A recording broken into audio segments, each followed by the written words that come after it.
Hey guys, tonight we're diving into one of history's most bizarre and unexplained mysteries.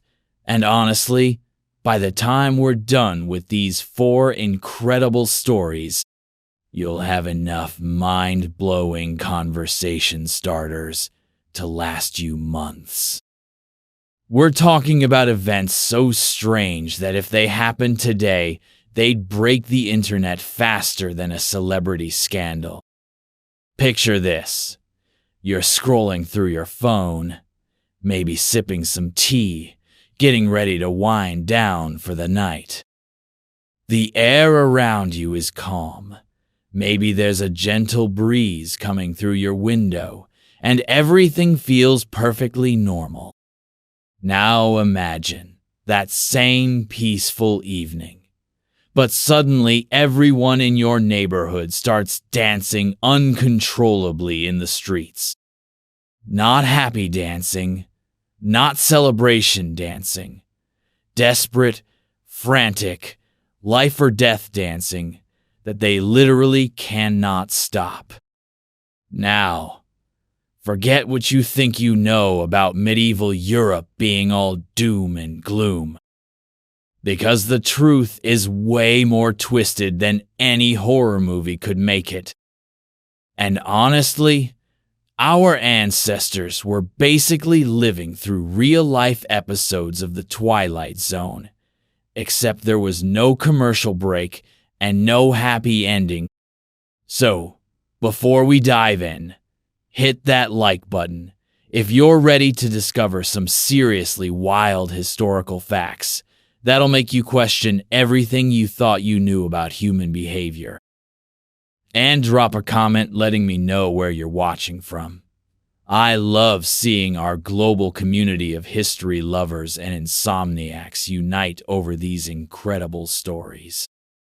Now, grab your favorite drink, get comfortable, and let's find out why an entire city once danced itself to the brink of death. It's July 1518 in Strasbourg, and the summer heat is making the cobblestones shimmer like they're alive. The city is bustling with the usual medieval chaos. Merchants hawking their wares, the smell of fresh bread mixing with less pleasant odors from the streets, and families going about their daily routines. Children are playing in the narrow alleyways, their laughter echoing off the timber-framed houses that lean so close together. You could practically shake hands with your neighbor from your window. But on this particular morning, something absolutely extraordinary happens that will haunt historians for the next 500 years. A woman named Frau Trophia, and yes, that's her real name, not something I made up, steps out of her house and into the main square. She's probably in her 30s. A typical medieval housewife dealing with the usual stresses of life. Rising food prices, political uncertainty, and the constant threat of disease.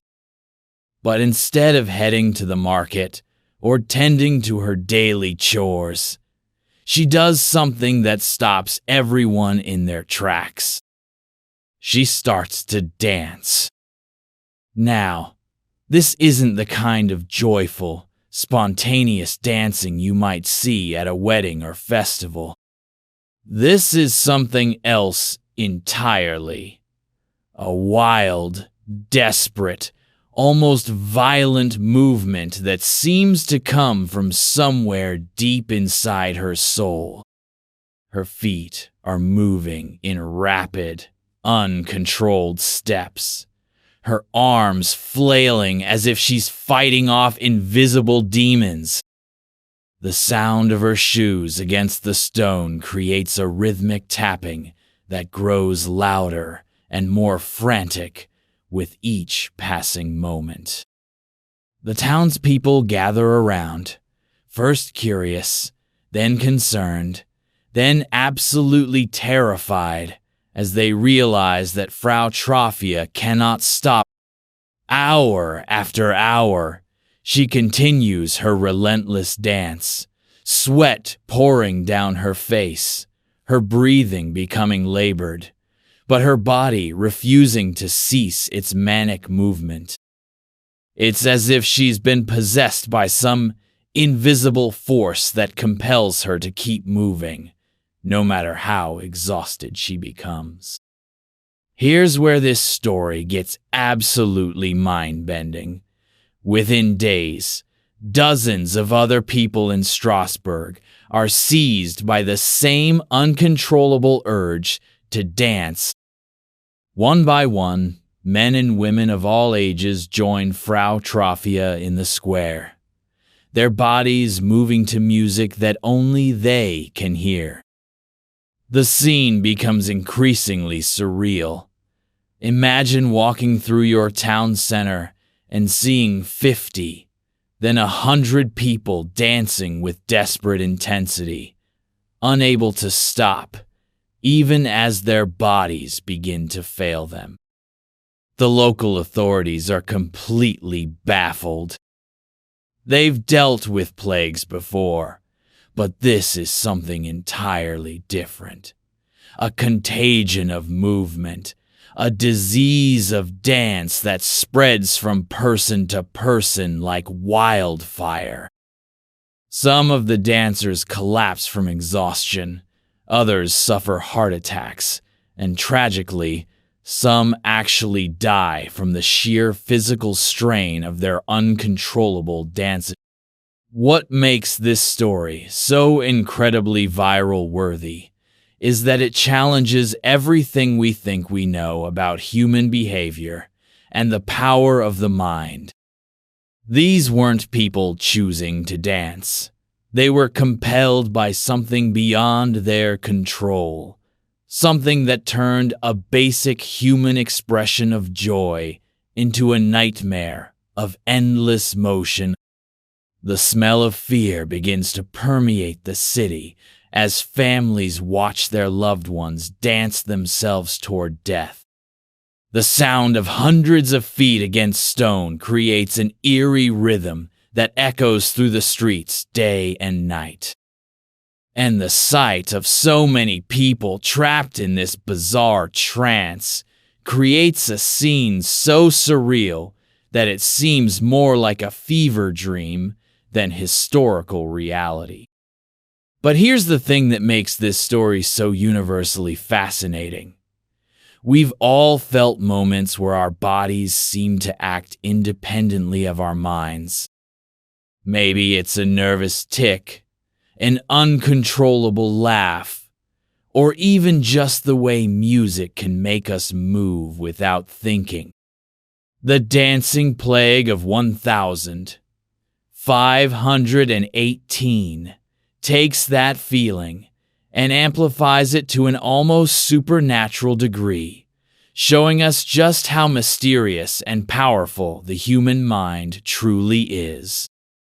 As we watch Frau Trophia and her fellow dancers trapped in their endless performance, we're witnessing one of history's greatest unsolved mysteries. Was it mass hysteria? A psychological epidemic?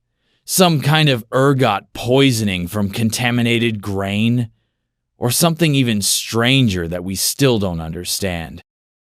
The truth is, even today, with all our modern medical knowledge and psychological understanding, the dancing plague of 1518 remains as baffling as it was 5 centuries ago. And that's exactly what makes it so compelling.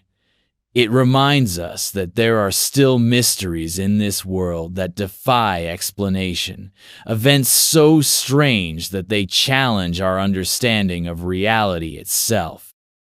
But this is just the beginning of our journey into the bizarre and unexplained. Because what happens next in Strasbourg will make Frau Trofia's solo performance look like a gentle warm-up for the main event. The real horror is about to begin, and it's going to spread through the city like nothing anyone has ever seen before. What happens next in Strasbourg is going to make your skin crawl and your mind race at the same time. Because within just 3 days of Frau Trofia's first desperate steps, something absolutely terrifying begins to unfold in the city streets. We're talking about a contagion that spreads faster than any virus, more mysteriously than any disease, and with consequences that will leave you questioning everything you think you know about the power of the human mind. Picture waking up on day 4 to the sound of dozens of feet pounding against cobblestones in an endless, frantic rhythm. The morning air, usually filled with the comforting sounds of merchants setting up their stalls and children playing, is now dominated by this eerie percussion of desperation. The smell of fierce sweat mingles with the usual medieval aromas of bread and livestock, creating an atmosphere so thick with tension you could practically taste it. By this point, 34 people have joined Frau Trofia in her relentless dance. 34 souls trapped in a nightmare of movement, their bodies betraying them in the most public and humiliating way possible. And here's the part that makes this story absolutely viral worthy. These aren't random strangers who just happen to catch some mysterious dancing bug. These are neighbors, friends, family members, people who watched Frau Trofia's ordeal and somehow became infected by the very act of witnessing it. Now, if you think that's crazy, just wait until you hear what happens next. Because the city authorities, in their infinite medieval wisdom, decide that the best way to cure this dancing plague is to encourage more dancing. I'm not making this up. They literally hire professional musicians and dancers, thinking that if they can just help these poor souls dance it out of their systems, everything will go back to normal. It's like trying to cure a fire by throwing gasoline on it. The sound of drums and flutes fills the air as the authorities set up a proper stage in the main square. The irony is so thick you could cut it with a medieval sword. Here are city officials, probably patting themselves on the back for their brilliant solution, while they're actually creating the perfect storm for disaster. The music echoes off the narrow streets, creating an almost carnival atmosphere that would be festive if it weren't so absolutely horrifying. And guess what happens when you add professional music to a crowd of people who are already dancing uncontrollably? The contagion explodes. Within a week, over 400 people are trapped in this endless dance of death. 400 human beings, moving in desperate synchronization, their faces twisted with exhaustion and terror, unable to stop even as their bodies begin to break down. The scene becomes something out of a fever dream. Imagine walking through your town center and seeing hundreds of people locked in this bizarre trance, their movements becoming increasingly erratic as exhaustion sets in. Some are bleeding from their feet. Others are collapsing and being carried away, only to return and resume dancing as soon as they regain consciousness. The smell of sweat and blood mingles with the dust kicked up by hundreds of shuffling feet, creating a sensory nightmare that witnesses will never forget. Here's where this story gets really dark. People start dying. Not just one or two, but dozens of dancers collapse from heart attacks, strokes, and sheer exhaustion. The medieval chronicles record that some dancers literally dance themselves to death, their bodies finally giving out after days of non-stop movement. And the most chilling part? Even as their friends and neighbors are dying around them, the remaining dancers cannot stop. The psychological horror of this situation is almost impossible to comprehend. These people are fully conscious, fully aware of what's happening to them, but completely unable to control their own bodies. It's like being trapped inside a nightmare where your legs have a mind of their own, and no amount of willpower can make them stop moving.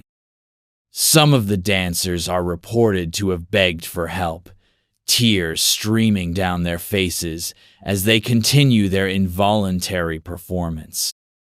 But here's what makes this story so universally terrifying. We've all experienced moments where our bodies seem to act independently of our minds. Maybe it's a nervous laugh that won't stop, or a muscle twitch that keeps going, or even just the way a catchy song can get stuck in your head and make your foot tap without thinking. The dancing plague takes that feeling and amplifies it to an almost supernatural degree, showing us just how fragile our sense of control really is. The families of the dancers are living through their own special hell. Imagine watching your spouse, your parent, your child trapped in this endless performance, knowing that every step could be their last. Some families try to physically restrain their loved ones, but the dancers fight back with surprising strength, as if some primal force is driving them to keep moving. The sound of crying and pleading fills the air, mixing with the relentless rhythm of dancing feet to create a symphony of human suffering. And the most mind-bending part of all? The contagion seems to spread through observation. People who come to watch the spectacle, drawn by curiosity or concern, sometimes find themselves joining the dance against their will. It's as if the very act of witnessing this bizarre phenomenon makes you vulnerable to it, like some kind of psychological virus that spreads through the eyes rather than through the air. The medieval mind, already prone to supernatural explanations, begins to spin wild theories. Some blame it on divine punishment for the city's sins. Others point to witchcraft or demonic possession. But the most popular theory involves Saint Vitus, the patron saint of dancers, who supposedly cursed the city for some unknown transgression. The irony is delicious. A saint associated with dancing becomes the scapegoat for a plague of uncontrollable dancing. What makes this story so compelling for our modern minds is that it challenges our understanding of where individual will ends and social influence begins. We like to think we're in control of our own bodies, our own minds, our own choices. But the dancing plague of 1000 518 suggests that sometimes the line between self and society, between individual and crowd, becomes so blurred that we lose ourselves entirely.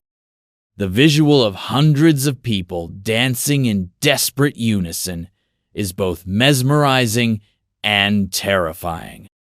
It's like watching humanity's social nature turn against itself. Our natural tendency to mirror and follow others becoming a trap that leads to death. And the fact that this happened in broad daylight, in the middle of a bustling city, with hundreds of witnesses, makes it impossible to dismiss as mere folklore or exaggeration. As the death toll rises and the dancing continues, the authorities finally begin to realize that their musical solution has backfired spectacularly. The very thing they thought would cure the plague has turned it into a full-blown epidemic. But by then, it's too late to simply stop the music and hope everything goes back to normal. The dancers are trapped in their endless performance, and the city is trapped in a nightmare that seems to have no end. But here's the thing that makes this story so addictive. We still don't know why it happened. Even with all our modern understanding of psychology, neurology, and social dynamics, the dancing plague of 1518 remains as mysterious as it was 5 centuries ago. And that mystery is about to get even deeper, because what the authorities try next will make their musical solution look like a stroke of genius. By now, the city of Strasbourg is living through what can only be described as a medieval nightmare wrapped in a psychological thriller. The authorities have tried music, they've tried encouragement, and they've basically turned their town square into the world's most horrifying dance floor. But here's where this story gets really interesting, because what happens next reveals just how spectacularly unprepared medieval medicine was for anything that didn't involve bleeding someone or praying really, really hard. Picture the scene. Hundreds of people are still dancing in the streets, some collapsing from exhaustion, others dying from heart failure, and the city's best and brightest are standing around, scratching their heads like they're trying to solve a Rubik's Cube with their feet. The smell of incense begins to mix with the sweat and fear as religious authorities join the medical experts in what becomes the most bizarre consultation in European history. The first brilliant solution comes from the local physicians who decide that this dancing plague must be caused by hot blood. Now, if you're thinking that sounds like complete nonsense, congratulations. You have more medical knowledge than a trained medieval doctor. Their reasoning goes something like this.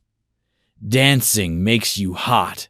Hot blood makes you dance more. Therefore, the solution is to cool down the blood. It's the kind of circular logic that would make a philosophy professor weep. So what do?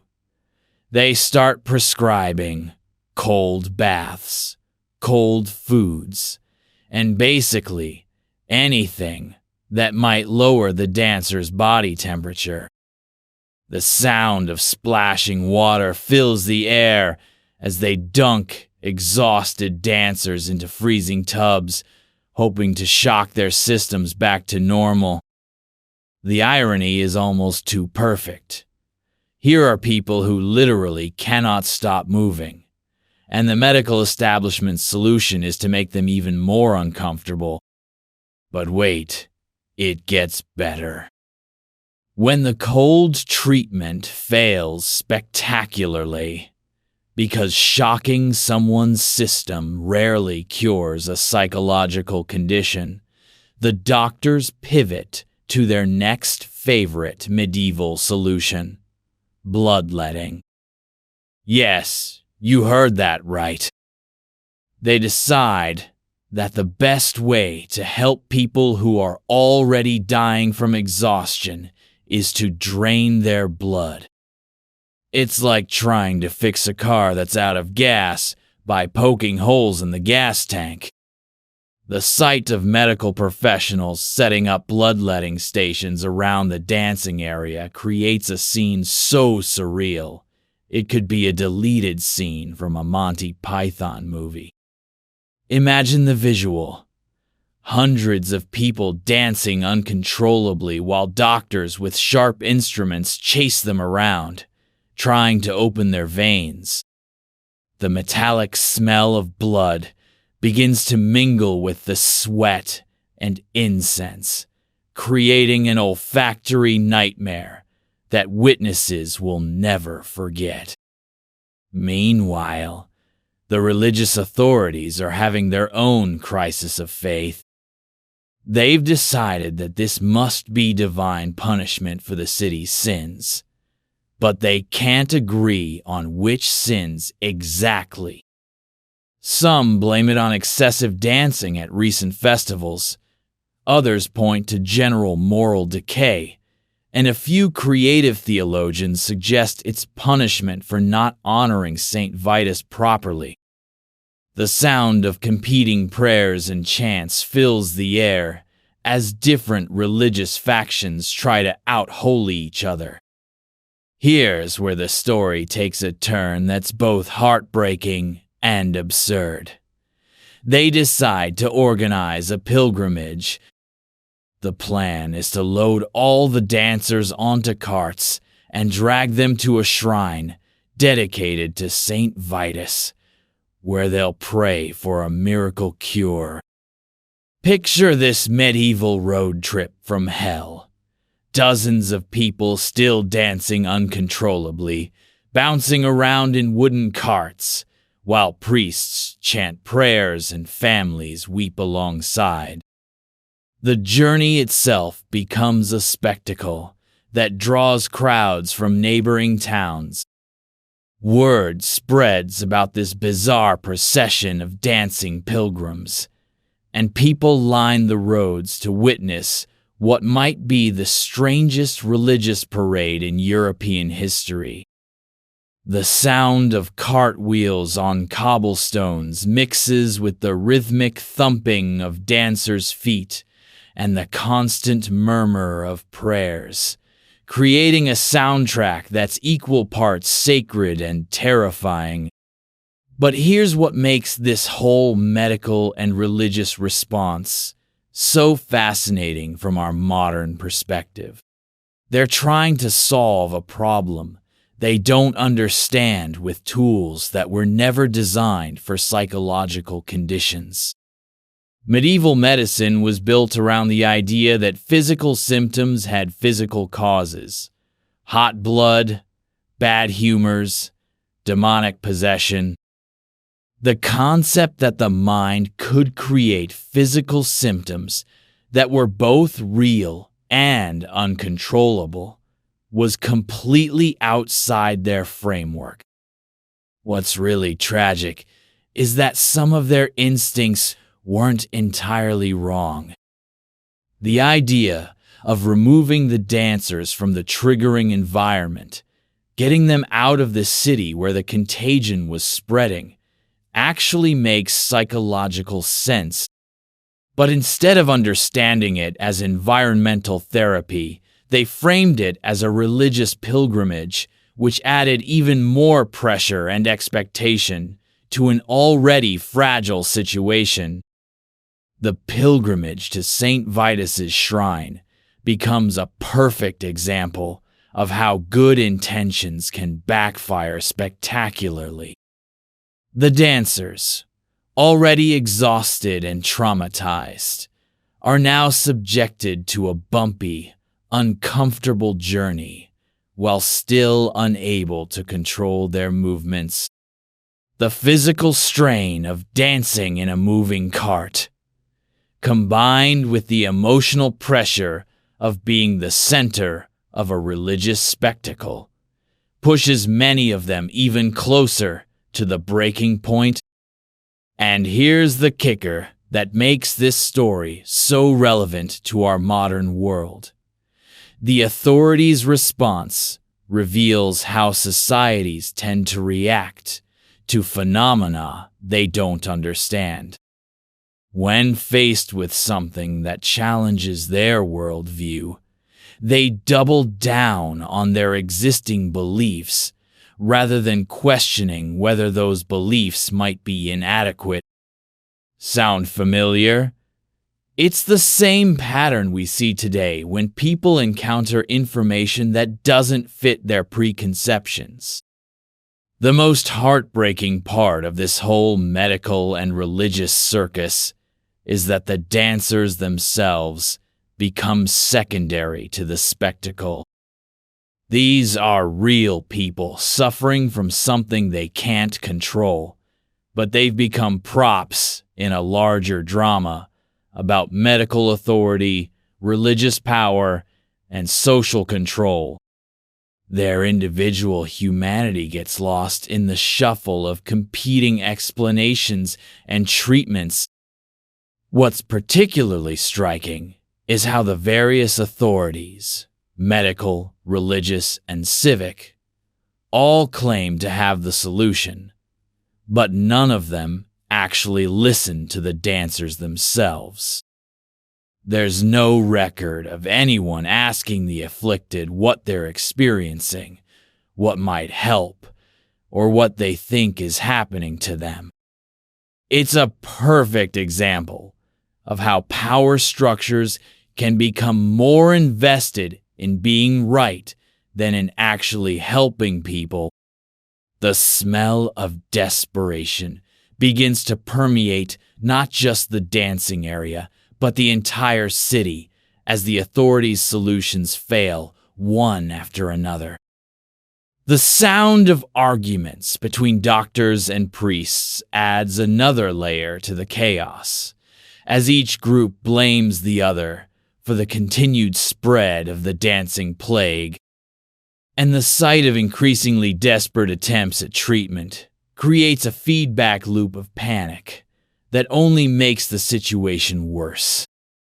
But here's what makes this story so universally relevant. We've all been in situations where the people in charge seemed completely clueless about what was actually happening. Whether it's a workplace crisis, a family emergency, or a global pandemic, there's something deeply familiar about watching authorities fumble around with solutions that seem to miss the point entirely. The dancing plague of 1518 becomes a perfect case study in how societies respond to the unknown. And spoiler alert, we're not always great at it. But what happens next in this story will make all these failed medical and religious interventions look like warm-up acts for the main event. Because just when you think the authorities have exhausted all their bad ideas, they're about to stumble onto something that actually works, and for reasons that will blow your mind. The real mystery isn't just why the dancing started, but why it eventually stopped. And the answer reveals something profound about the power of belief, the nature of mass psychology, and the strange ways that sometimes the most unexpected solutions can break through when everything else fails. So we've watched medieval medicine fail spectacularly against the dancing plague. And now we're about to discover something that will make this 500-year-old mystery feel surprisingly relevant to our modern world. Because what happened in Strasbourg didn't just end with the last exhausted dancer collapsing. It left behind questions that still haunt psychologists, historians, and anyone who's ever wondered just how fragile the line between individual will and collective madness really is. And honestly, the theories that modern science has developed to explain the dancing plague are almost as wild as the original event itself. Picture this. You're scrolling through your phone, reading about the latest viral trend or social media challenge, when suddenly you realize you're looking at the modern equivalent of what happened in Strasbourg. The smell of recognition hits you like a wave as you understand that mass hysteria didn't disappear with the medieval world. It just learned to use Wi-Fi. The sound of notifications pinging becomes eerily similar to the rhythm of dancing feet as people around the world participate in behaviors they can't quite explain but feel compelled to continue. Here's the first modern theory that's going to blow your mind. Mass psychogenic illness, also known as conversion disorder. Psychologists believe that the dancing plague was essentially a medieval version of what we see today, when entire schools of students suddenly develop mysterious symptoms, or when groups of people become convinced they're experiencing the same unexplained phenomenon. It's like watching your brain's software get infected by a virus that spreads through observation rather than contact. But what makes this theory so fascinating is how it explains the contagion aspect. The human brain is essentially a pattern recognition machine that's constantly trying to make sense of what it observes. When people saw Frau Trophia dancing uncontrollably, their brains started looking for explanations, and somehow that search process itself became the trigger for their own symptoms. The taste of psychological vulnerability becomes as real as any physical illness, proving that the mind can create symptoms that are both genuine and inexplicable. The second theory is even more disturbing: ergot poisoning from contaminated grain. Ergot is a fungus that grows on rye and other grains, and when consumed, it can cause hallucinations, muscle spasms, and convulsions. Some historians believe that a bad harvest in 1518 led to widespread ergot consumption, turning the entire population of Strasbourg into unwilling participants in a citywide acid trip. The smell of moldy bread becomes a potential explanation for one of history's most bizarre events. But here's where this theory gets really interesting. Ergot poisoning would explain the physical symptoms but not the specific dancing behavior. People experiencing ergot toxicity might have muscle spasms and hallucinations, but why would they all choose to express these symptoms through dance? It's like having a medical explanation that covers half the mystery while making the other half even more mysterious. The third theory brings us into the realm of social psychology: stress-induced collective behavior. Strasbourg in 1518 was dealing with famine, disease, and political uncertainty, basically the medieval equivalent of a perfect storm of social anxiety. When people are pushed to their psychological breaking point, sometimes the pressure finds release in unexpected ways. The feel of desperation becomes so overwhelming that the mind creates escape routes that bypass rational thought entirely. What's really mind-blowing about this theory is how it connects to modern phenomena. We've seen similar outbreaks of mass hysteria in schools, factories, and communities throughout history, always during periods of high stress and uncertainty. It's like society itself develops symptoms when the collective pressure becomes too much to bear. The sound of social tension becomes audible in the form of inexplicable group behaviors. Here's the kicker that makes this story so universally relevant. We're living through our own version of the dancing plague right now. Social media challenges, viral trends, and mass movements that seem to spread faster than anyone can explain. They're all variations on the same theme that played out in Strasbourg 500 years ago. The only difference is that our dancing happens online and our contagion spreads through screens instead of streets. But the most quotable wisdom from the dancing plague isn't about what caused it. It's about what it reveals about human nature. We're all more connected to each other than we like to admit, and sometimes that connection can be both beautiful and terrifying. The taste of shared experience becomes so powerful that it can override individual will, proving that we're never as independent as we think we are. What's really heartbreaking about the dancing plague is how it ended. The authorities eventually moved the dancers to a mountaintop shrine, away from the crowds and the music, and gradually the compulsion faded. It wasn't medicine or prayer that cured them. It was simply removing them from the environment that was triggering their symptoms. The smell of mountain air and the silence of isolation became the most effective treatment medieval medicine never thought to prescribe.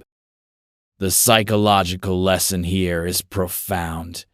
Sometimes the cure for collective madness is simply breaking the collective.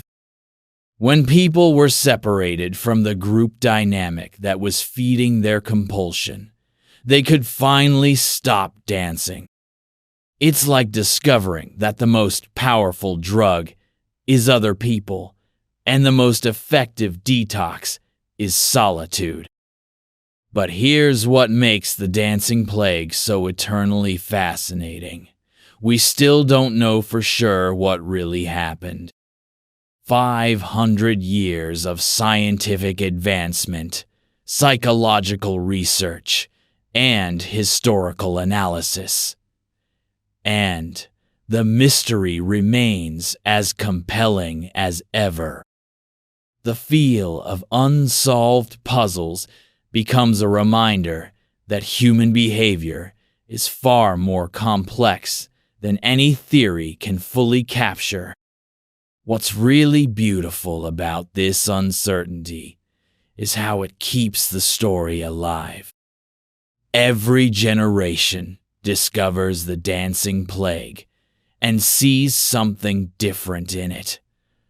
A reflection of their own fears, anxieties, and questions about what it means to be human. The sound of historical echoes becomes a conversation across centuries, connecting us to people who face the same fundamental mysteries about consciousness, community, and control. The most inspiring thing about the dancing plague is how the people of Strasbourg eventually recovered. They didn't just survive this bizarre episode.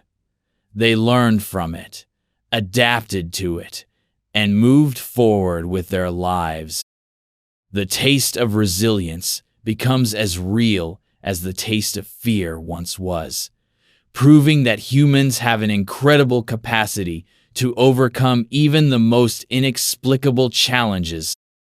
As we prepare to leave the dancing streets of Strasbourg behind, remember that this story isn't really about medieval people doing something strange. It's about the eternal human struggle to understand ourselves, our communities, and the mysterious forces that connect us all. The feel of that connection, sometimes beautiful, sometimes terrifying, always powerful, is something that transcends any particular time or place. What happens next in our journey through history's most fascinating figures will make the dancing plague look like a gentle introduction to the real complexities of human nature. Because we're about to meet a king who proved that sometimes the most legendary people are also the most problematic, and that fame and actual achievement don't always go hand in hand. Richard the Lionheart is waiting, and he's going to show us what happens when someone treats an entire kingdom like their personal funding source for adventure tourism.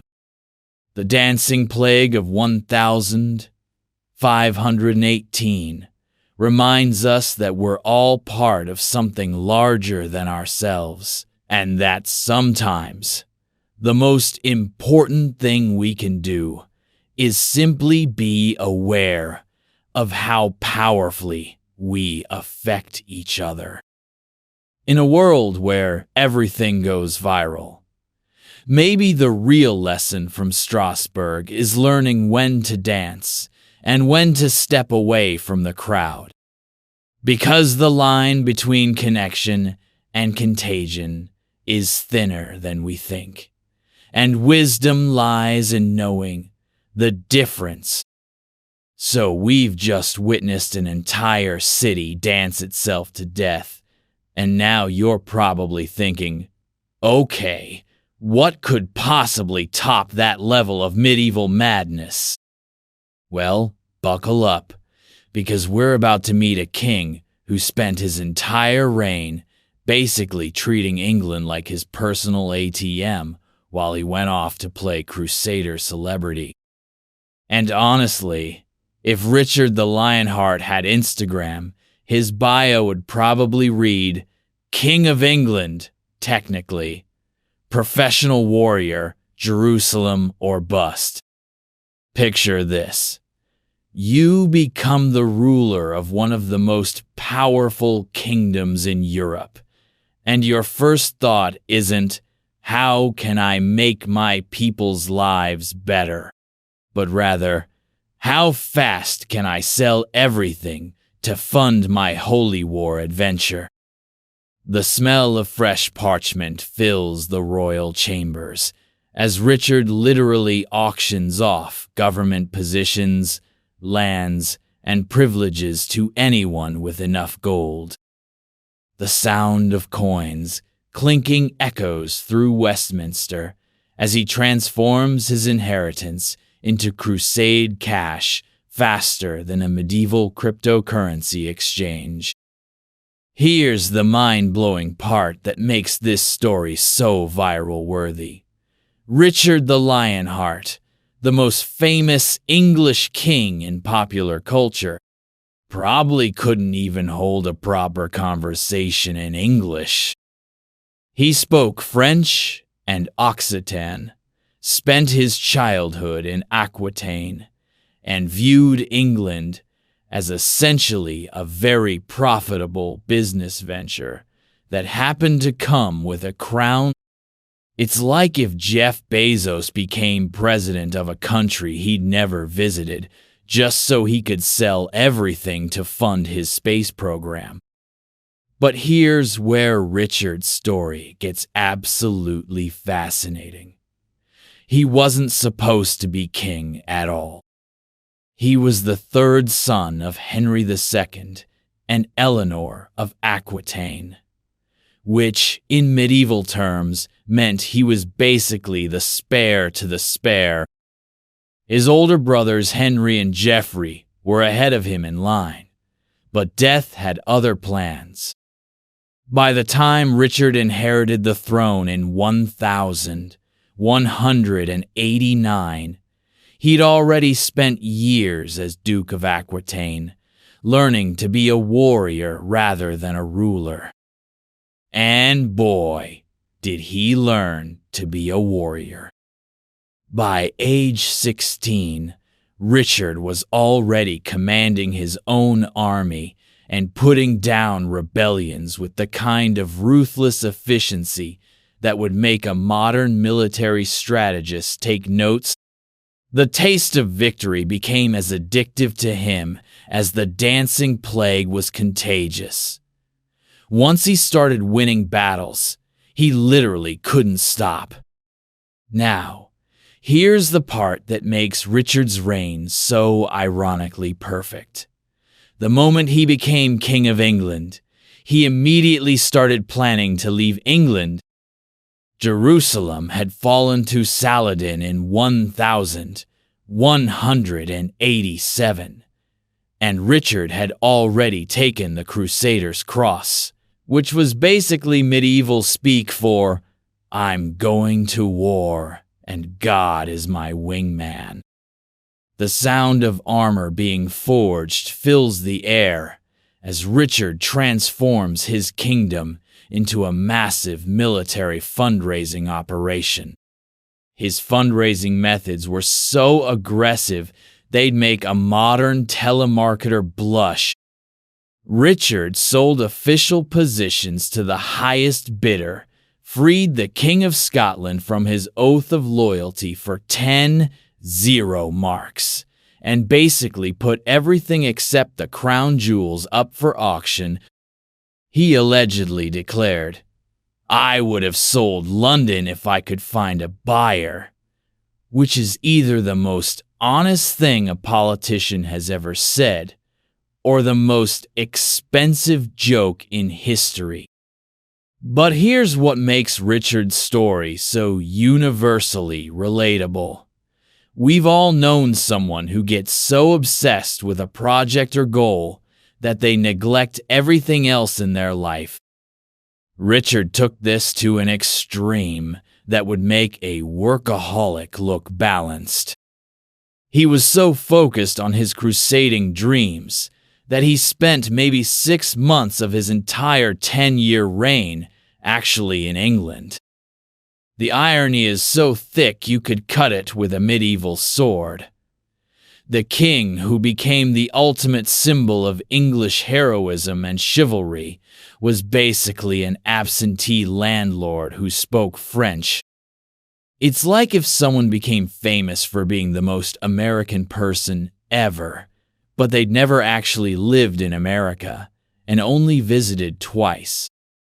What's even more fascinating is how Richard managed to become a legend while being such a terrible king by traditional standards. He left England in the hands of regents, spent his father's entire treasury, raised crushing taxes, and then disappeared for years to fight in the Holy Land. By any reasonable measure, he should be remembered as one of England's worst kings, not one of its greatest heroes. But here's the thing about legends. They're not always based on good governance. Richard's reputation was built on his military prowess, his larger-than-life personality, and his role in one of history's most romanticized conflicts. The Third Crusade became the medieval equivalent of a blockbuster movie, and Richard was its leading man.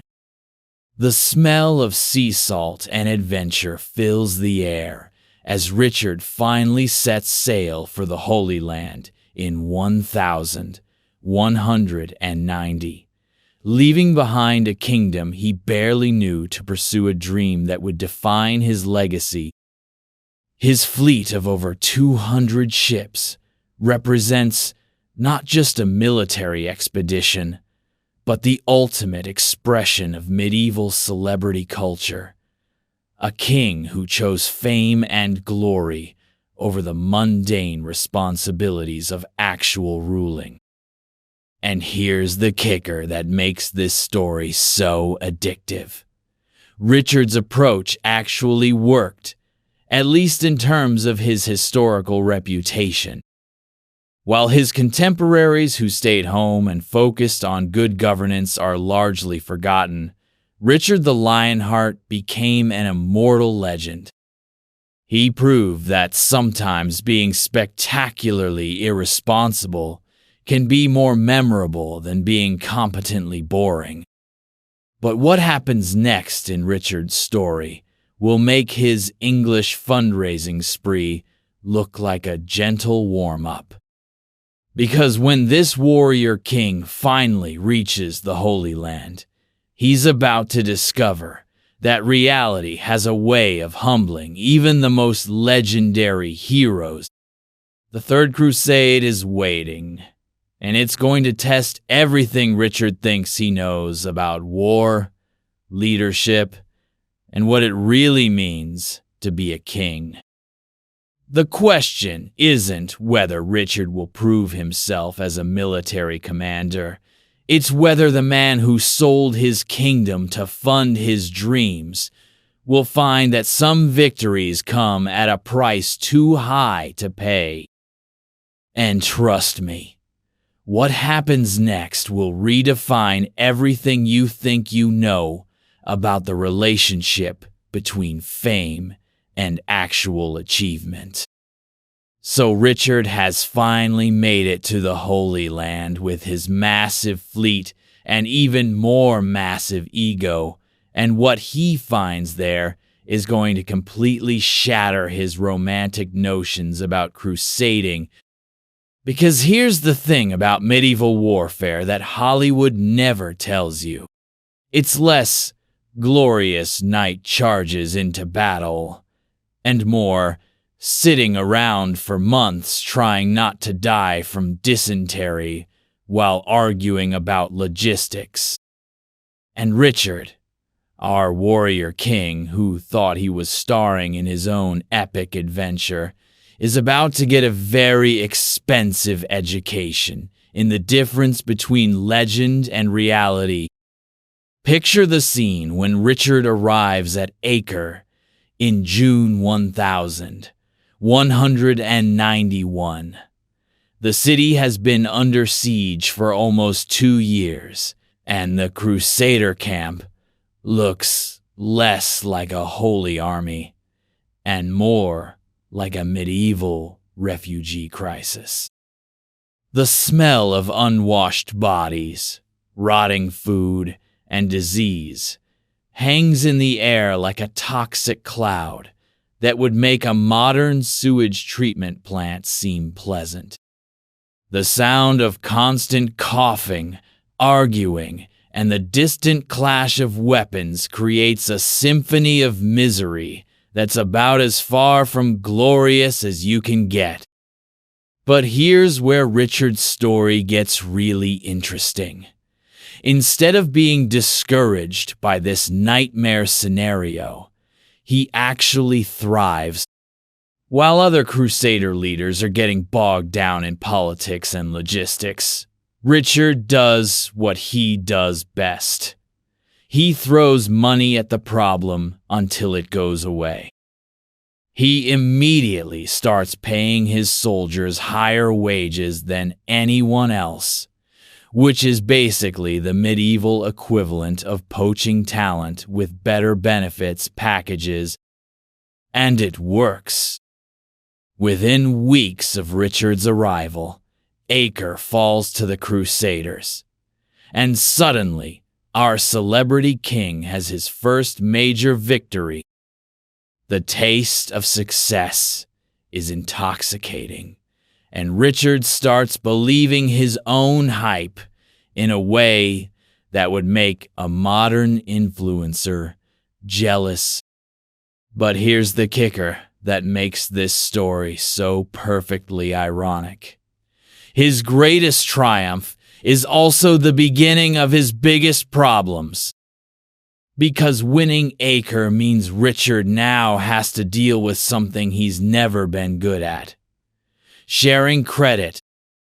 The other Crusader leaders, Philip Augustus of France and Leopold of Austria, have been grinding away at this siege for months, and they're not exactly thrilled that the English king swoops in and gets all the glory. It's like working on a group project for 2 years and then having the popular kid join at the last minute and take credit for everything. The political drama that unfolds is more petty than a high school cafeteria. Philip Augustus, who's supposed to be Richard's ally, starts acting like a passive-aggressive roommate who's mad about dirty dishes. Leopold of Austria gets so offended when Richard has his banner torn down that he literally packs up and goes home, which is the medieval equivalent of rage quitting a video game. But here's what makes Richard's approach so fascinating from our modern perspective. He's essentially treating the Third Crusade like a personal branding opportunity. Every victory becomes a chance to enhance his reputation. Every battle becomes content for the medieval equivalent of social media. The chroniclers who follow him around are basically his personal PR team, spinning every encounter into evidence of his legendary status. What's really wild is how Richard manages to turn even his mistakes into marketing wins. When he orders the execution of 2 700 Muslim prisoners at Acre, a decision that's both strategically questionable and morally horrifying, the chroniclers frame it as evidence of his decisive leadership. It's a perfect example of how celebrity culture can transform even the most problematic behavior into proof of someone's specialness. Meanwhile, Saladin is watching all this Crusader drama unfold and probably thinking, these people are their own worst enemy. While the Christian leaders are busy feuding with each other over who gets the most credit, Saladin is playing a much smarter game. He's treating this like a chess match, while Richard is treating it like a boxing match. And guess which approach tends to work better in the long run? The sound of Richard's army marching south toward Jerusalem creates a rhythm that echoes across the desert, but it's a rhythm that's increasingly out of sync with reality. Every mile they advance brings them further from their supply lines and deeper into enemy territory. The smell of dust and sweat mingles with the growing scent of desperation as Richard's grand crusade starts bumping up against the harsh realities of medieval logistics. Here's where this story becomes so universally relatable. We've all known someone who confuses being good at one thing with being good at everything. Richard is an absolutely brilliant tactical commander. When he's actually fighting, he's probably one of the best military leaders of his generation. But commanding an army in battle is very different from managing a complex political and military campaign. And Richard is about to learn that lesson the hard way. The irony is that Richard's greatest strength, his ability to inspire through personal charisma and battlefield courage, becomes a weakness when applied to the broader strategic picture. He's so focused on being the hero of his own story that he loses sight of the fact that successful crusades require cooperation, compromise, and long-term thinking. It's like being an amazing sprinter who decides to run a marathon using sprint tactics. What makes this even more tragic is that Richard actually has moments of strategic brilliance. His march down the coast is a masterpiece of defensive movement, keeping his army supplied by sea while avoiding the kind of devastating defeat that destroyed previous Crusader armies. But these smart decisions get overshadowed by his need to be the star of every scene. The psychological pressure of living up to his own legend starts to show in Richard's increasingly erratic behavior. He challenges enemy champions to single combat, leads cavalry charges personally, and generally acts like someone who believes his own press releases a little too much. The feel of armor against skin becomes as familiar as breathing, but the weight of expectations becomes heavier than any medieval mail. And here's the kicker that makes this story so addictive. Richard's approach actually works in terms of building his legend, even as it fails in terms of achieving his actual goals.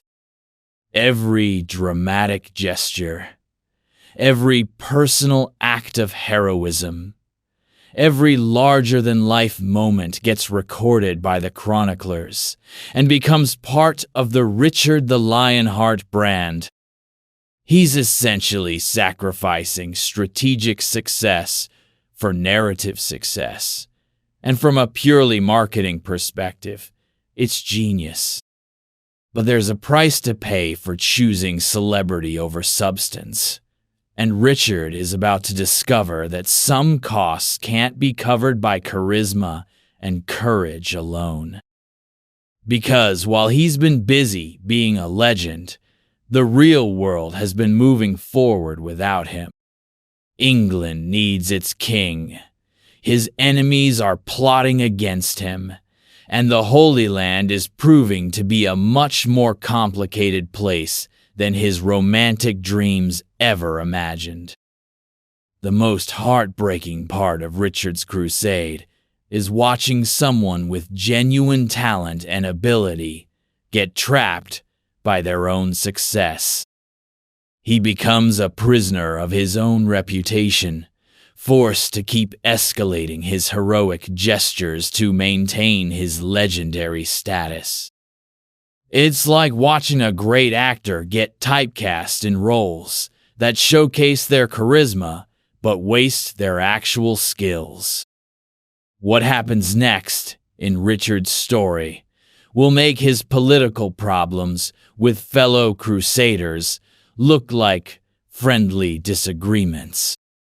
Because our celebrity king is about to face a choice that will define not just his crusade, but his entire legacy. Does he risk everything for the ultimate prize of Jerusalem?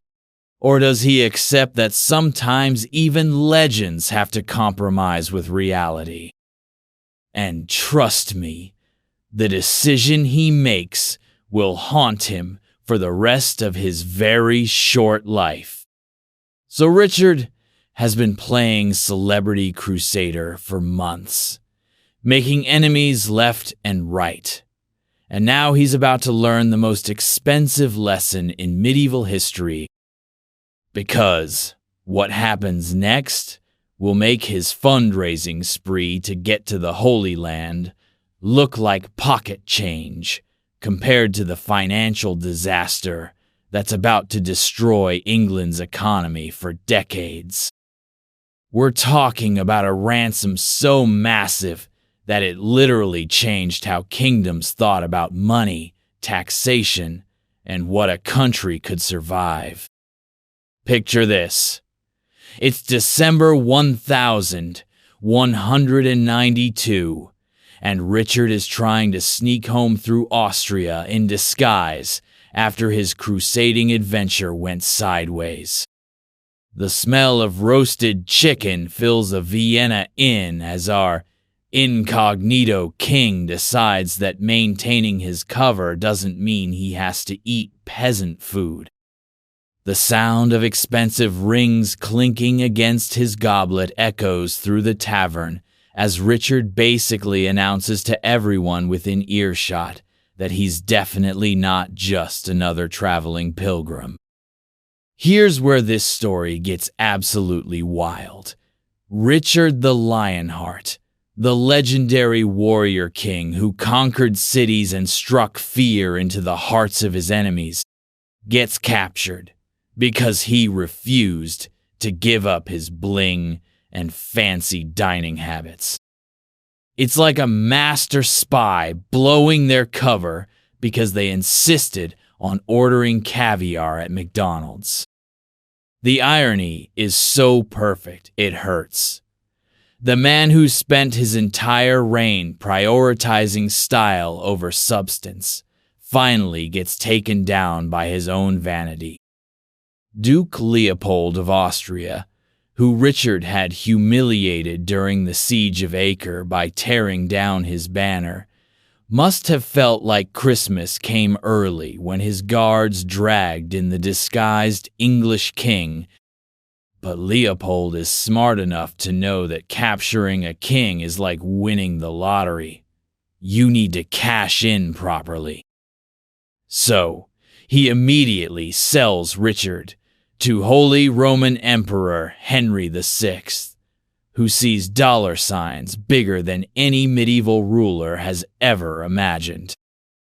And here's where this story becomes the ultimate example of medieval capitalism gone wild. Henry VI demands a ransom of 150, 0 marks for Richard's release. To put that in perspective, that's roughly 3.3 billion in today's money won, or about 2 to 3 times the entire annual income of the English crown. It's like someone kidnapping a modern billionaire and demanding the GDP of a small country as ransom. But wait, it gets even more insane. While England is desperately trying to scrape together this astronomical sum, Richard's own brother John and King Philip of France offer Henry VI 80, 0 marks to keep Richard imprisoned longer. That's right. Richard's own family is literally paying to keep him locked up. It's the ultimate medieval betrayal. Like finding out your siblings are secretly funding your kidnappers because they want your inheritance. The sound of melting silver fills workshops across England as Eleanor of Aquitaine, Richard's mother, launches the most ambitious fundraising campaign in medieval history. Both clergy and laymen were taxed for 1/4 of the value of their property. The gold and silver treasures of the churches were confiscated too, and every possible source of revenue was squeezed until it screamed. The smell of desperation permeates every corner of the kingdom as people are forced to sell family heirlooms, melt down precious objects, and surrender everything they own to save a king who barely knew their country existed. Here's what makes this story so universally heartbreaking. Ordinary English families are literally giving up their life savings to rescue a king who spent maybe 6 months of his entire reign actually in England. Farmers are selling their livestock, merchants are liquidating their shops, and even the poorest peasants are contributing whatever they can scrape together. It's like an entire nation crowdfunding the release of a celebrity who's never even visited their hometown. The logistics of raising this ransom are absolutely mind-blowing. The raising of the ransom money was one of the most remarkable fiscal measures of the 12th century and gives striking proof of the prosperity of England too. But it also proves just how much financial damage a single person's ego can inflict on an entire kingdom. The taste of poverty becomes familiar to families who had been comfortable for generations, all because their king couldn't resist playing crusader celebrity. What's really tragic is how this ransom crisis reveals the fundamental inequality of medieval society. While Richard sits in relatively comfortable captivity, he famously told Henry VI, "I am born of a rank which recognizes no superior but God." 3. His subjects are literally starving themselves to pay for his freedom. The king who treated England like his personal ATM is now forcing his people to empty their life savings for his mistakes. But here's the kicker that makes this story so perfectly ironic. The ransom actually gets paid. On 4 February 1194, Richard was released after England somehow managed to scrape together this impossible sum. The sound of celebration fills the air as news of Richard's freedom spreads, but it's a celebration that will echo with financial pain for decades to come. And what does Richard do when he finally returns to England after bankrupting his kingdom? He stays for exactly 2 months before leaving again, never to return.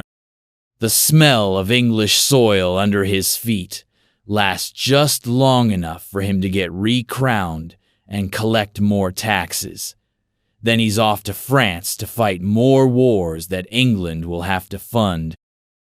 It's like someone crowdfunding their medical bills and then immediately going skydiving without a parachute. The psychological impact of this ransom crisis on English society cannot be overstated. This event established the concept of a king's ransom, where a significant sum was paid for the release of a captured king. But it also established something much more sinister. The idea that a ruler's personal adventures could financially destroy their subjects without consequence. The feel of empty purses becomes a constant reminder that loyalty to the crown comes with a price that ordinary people can't afford. Here's what makes this story so relevant to our modern world. We've all seen leaders who confuse their personal brand with their actual responsibilities.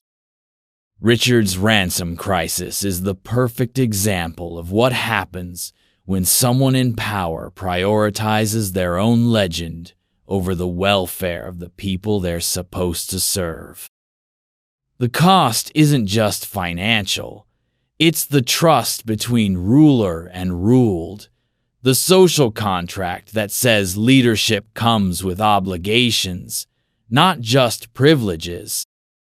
What's even more mind-bending is that this financial disaster actually enhances Richard's reputation in the long run. The fact that England was willing and able to pay such an enormous ransom becomes proof of the kingdom's wealth and Richard's importance. It's the ultimate example of how failure can be spun into success if you have good enough PR. But the real tragedy of Richard's ransom isn't the money. It's what it represents about the relationship between power and responsibility. Here's a king who spent his entire reign treating his kingdom like a business venture, and when his personal choices led to disaster, it was his subjects who paid the price. The taste of sacrifice becomes bitter when it's forced rather than chosen. And England will remember this lesson for generations. The most heartbreaking part of this whole story is imagining the conversations in English homes as families decide what to sell to contribute to the ransom. Picture a father explaining to his children why they have to give up their mother's jewelry, or a merchant watching his life's work get melted down for silver, all to save a king who's never shown the slightest interest in their welfare. But here's the thing that makes Richard's story so addictive. Even this massive failure somehow adds to his legend. The ransom becomes proof of his importance. The financial crisis becomes evidence of English loyalty, and the whole disaster gets reframed as a triumph of determination over adversity. It's the ultimate example of how celebrity culture can transform even the most problematic behavior into proof of someone's specialness. What happens next in Richard's story will make this ransom crisis look like a minor inconvenience. Because our legendary king is about to discover that some prices can't be paid with money, and some mistakes can't be fixed with charisma. The final chapter of Richard the Lionheart's life is waiting. And it's going to prove that even legends are mortal, and even the most expensive ransoms can't buy you a happy ending. So Richard has finally made it back to England after bankrupting his kingdom, stayed just long enough to get recrowned and collect more taxes, and now he's off to France to fight yet another war that his subjects will have to fund. But here's the thing about living your entire life like you're the star of your own action movie. Eventually, reality writes an ending that even the best PR team can't spin into a happy conclusion. And Richard the Lionheart is about to discover that some enemies don't care about your legendary reputation, and some arrows don't discriminate between kings and commoners. Picture this. It's March 1199, and Richard is laying siege to the tiny castle of Strasbourg, in the Limousin region of France. This isn't some grand crusade or epic battle for the fate of kingdoms. It's basically a petty dispute over treasure that a local lord allegedly found on his land. The smell of spring mud and siege smoke fills the air as Richard, now 41 years old, prepares to besiege what amounts to a medieval equivalent of a suburban fortress. Here's where this story gets absolutely perfect in its irony. The legendary Richard the Lionheart, conqueror of Cyprus, hero of the Third Crusade, survivor of Austrian dungeons, is about to meet his end over what's essentially a neighborhood property dispute. It's like watching Superman get taken down by a parking ticket.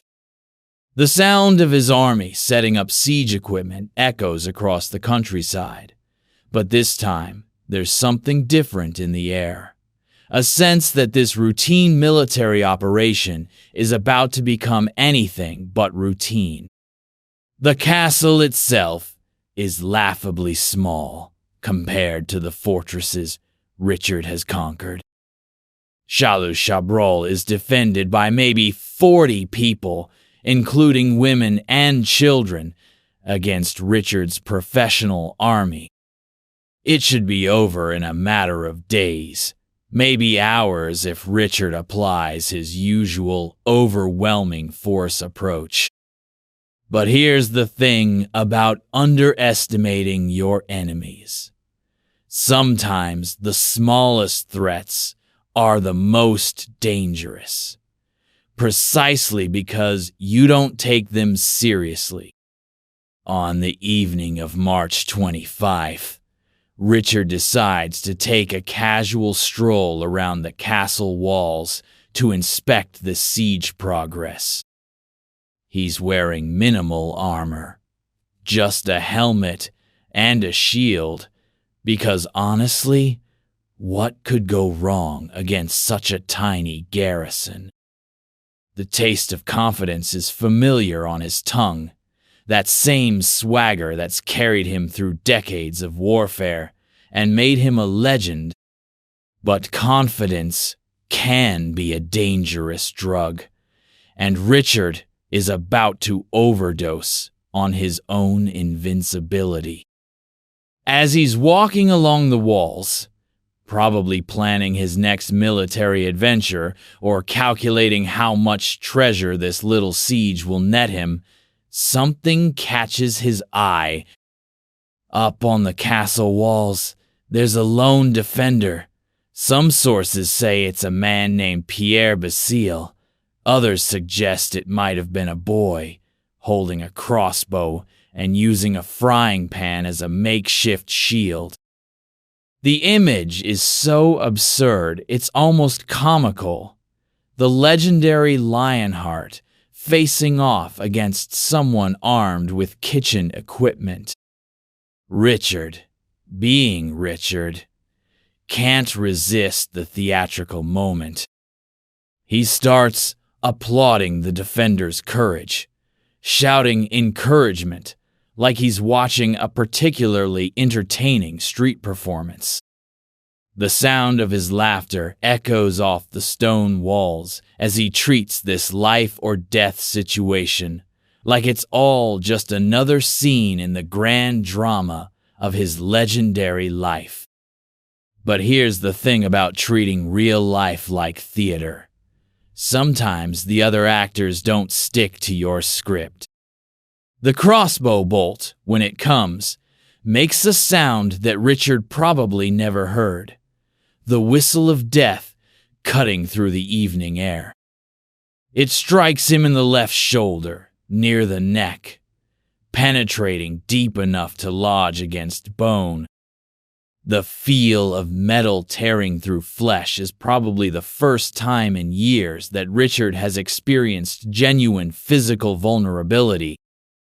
For a man who's built his entire identity around being untouchable in battle, this moment of sudden mortality must have been more shocking than the actual pain. But here's where Richard's story takes its most tragic turn. The wound itself isn't immediately fatal. A competent medieval surgeon might have been able to extract the bolt cleanly and save the king's life. But Richard, true to form, decides to handle this medical emergency with the same casual arrogance he's applied to everything else. He orders his own physician to remove the bolt, and when that doesn't work, he lets a local surgeon have a go.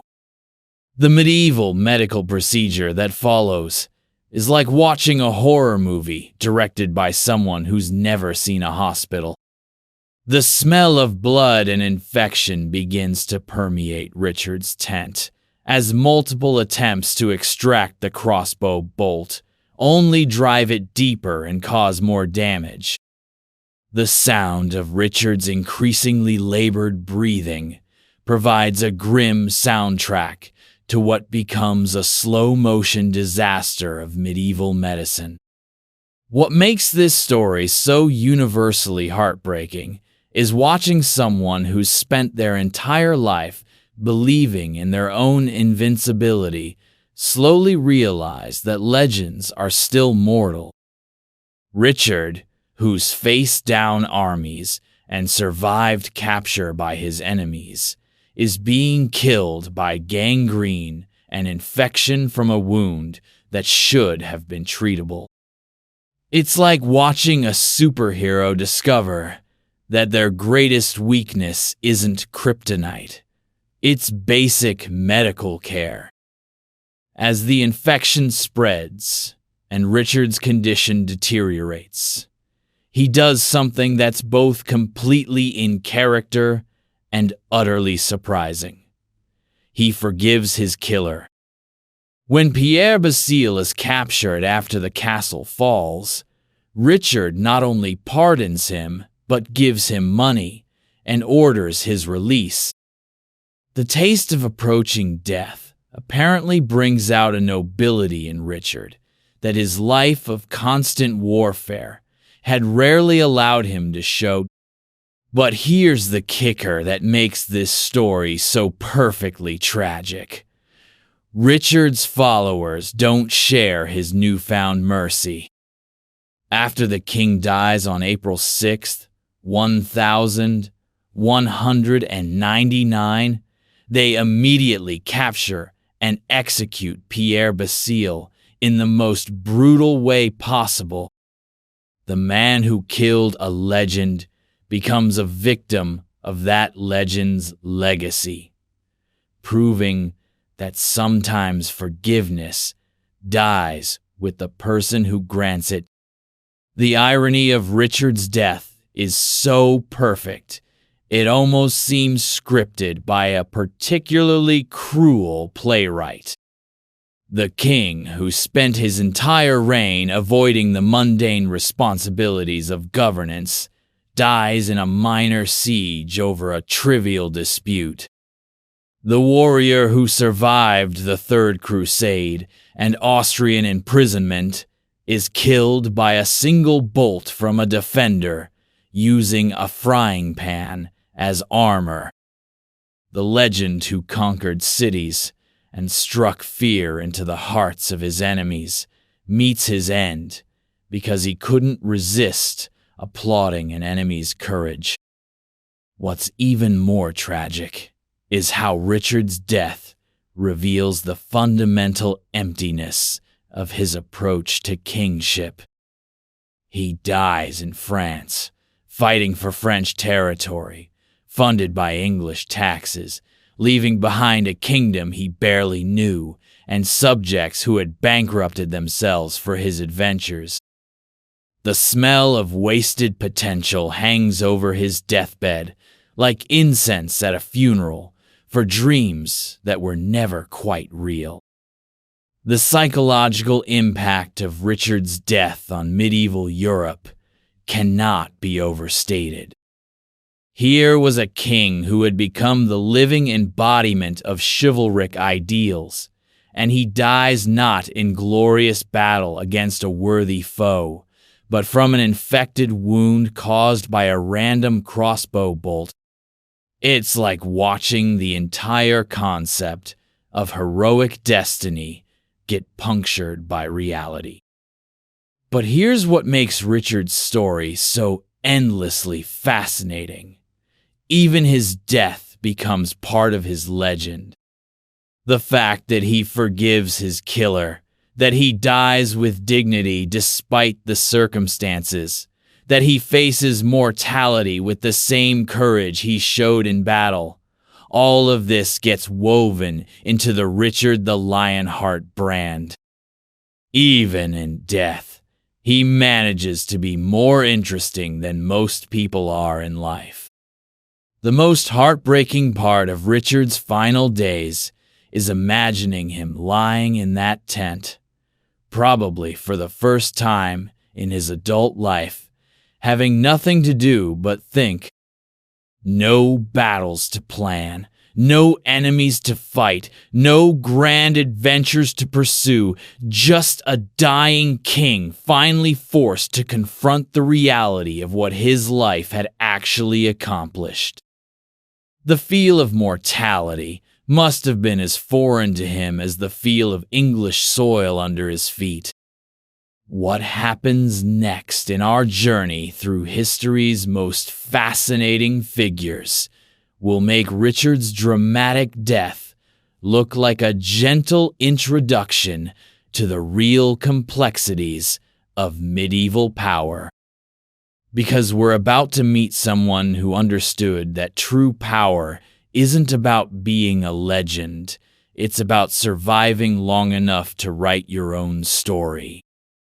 Lucrezia Borgia is waiting, and she's going to show us that sometimes the most dangerous person in the room is the one everyone underestimates. Richard the Lionheart died as he lived, dramatically, expensively, and with consequences that outlasted his actual presence. But his story raises questions that will haunt us through the rest of our historical journey. What's the difference between being a great king and being a great legend? And when the two conflict, which one actually matters more? The answers might surprise you, and they're definitely going to challenge everything you think you know about power, fame, and what it really means to leave a lasting legacy.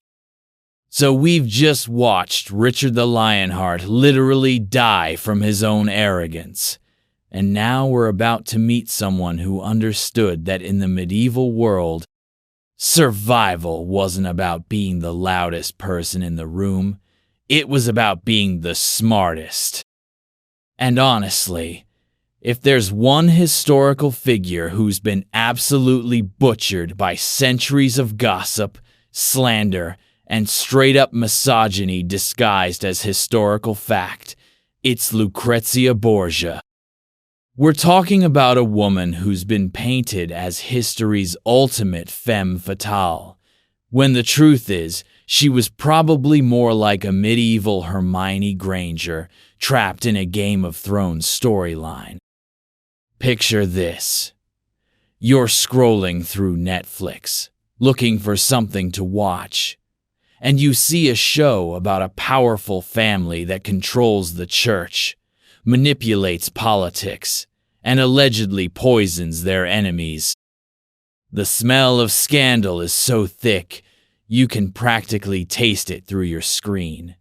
And at the center of it all is this blonde woman who's supposedly seducing and murdering her way through Renaissance Italy. That's basically how history has sold us Lucrezia Borgia for the past 500 years. And it's about as accurate as a medieval weather forecast. But here's where this story gets absolutely fascinating. The real Lucrezia Borgia was born into a situation so complex and dangerous that it would make a modern political thriller look like a children's book. Her father, Rodrigo Borgia, becomes Pope Alexander VI in 1492, the same year Columbus sails to America. And suddenly, this Spanish family finds themselves at the absolute center of European power. The sound of church bells mixing with political scheming creates a soundtrack that will define Lucrezia's entire life. Now, forget what you think you know about papal families being all holy and celibate. Because the Borgias operated more like a medieval mafia with religious authority, and Lucrezia wasn't the mastermind, she was the pawn. At age 11, she's already being used as a political bargaining chip, betrothed to men she's never met to secure alliances she doesn't understand. It's like being told your entire life purpose is to be a human treaty. And oh, by the way, everyone's going to blame you for whatever your family does. Here's what makes Lucrezia's story so universally heartbreaking. She's living in a world where women have exactly 3 career options: nun, wife, or dead. And even those choices aren't really hers to make. The taste of powerlessness must have been as familiar to her as the taste of expensive wine at papal banquets, a constant reminder that her life belongs to everyone except herself. But here's where this story gets really interesting. Instead of becoming a victim of her circumstances, Lucrezia somehow manages to turn her impossible situation into a masterclass in political survival.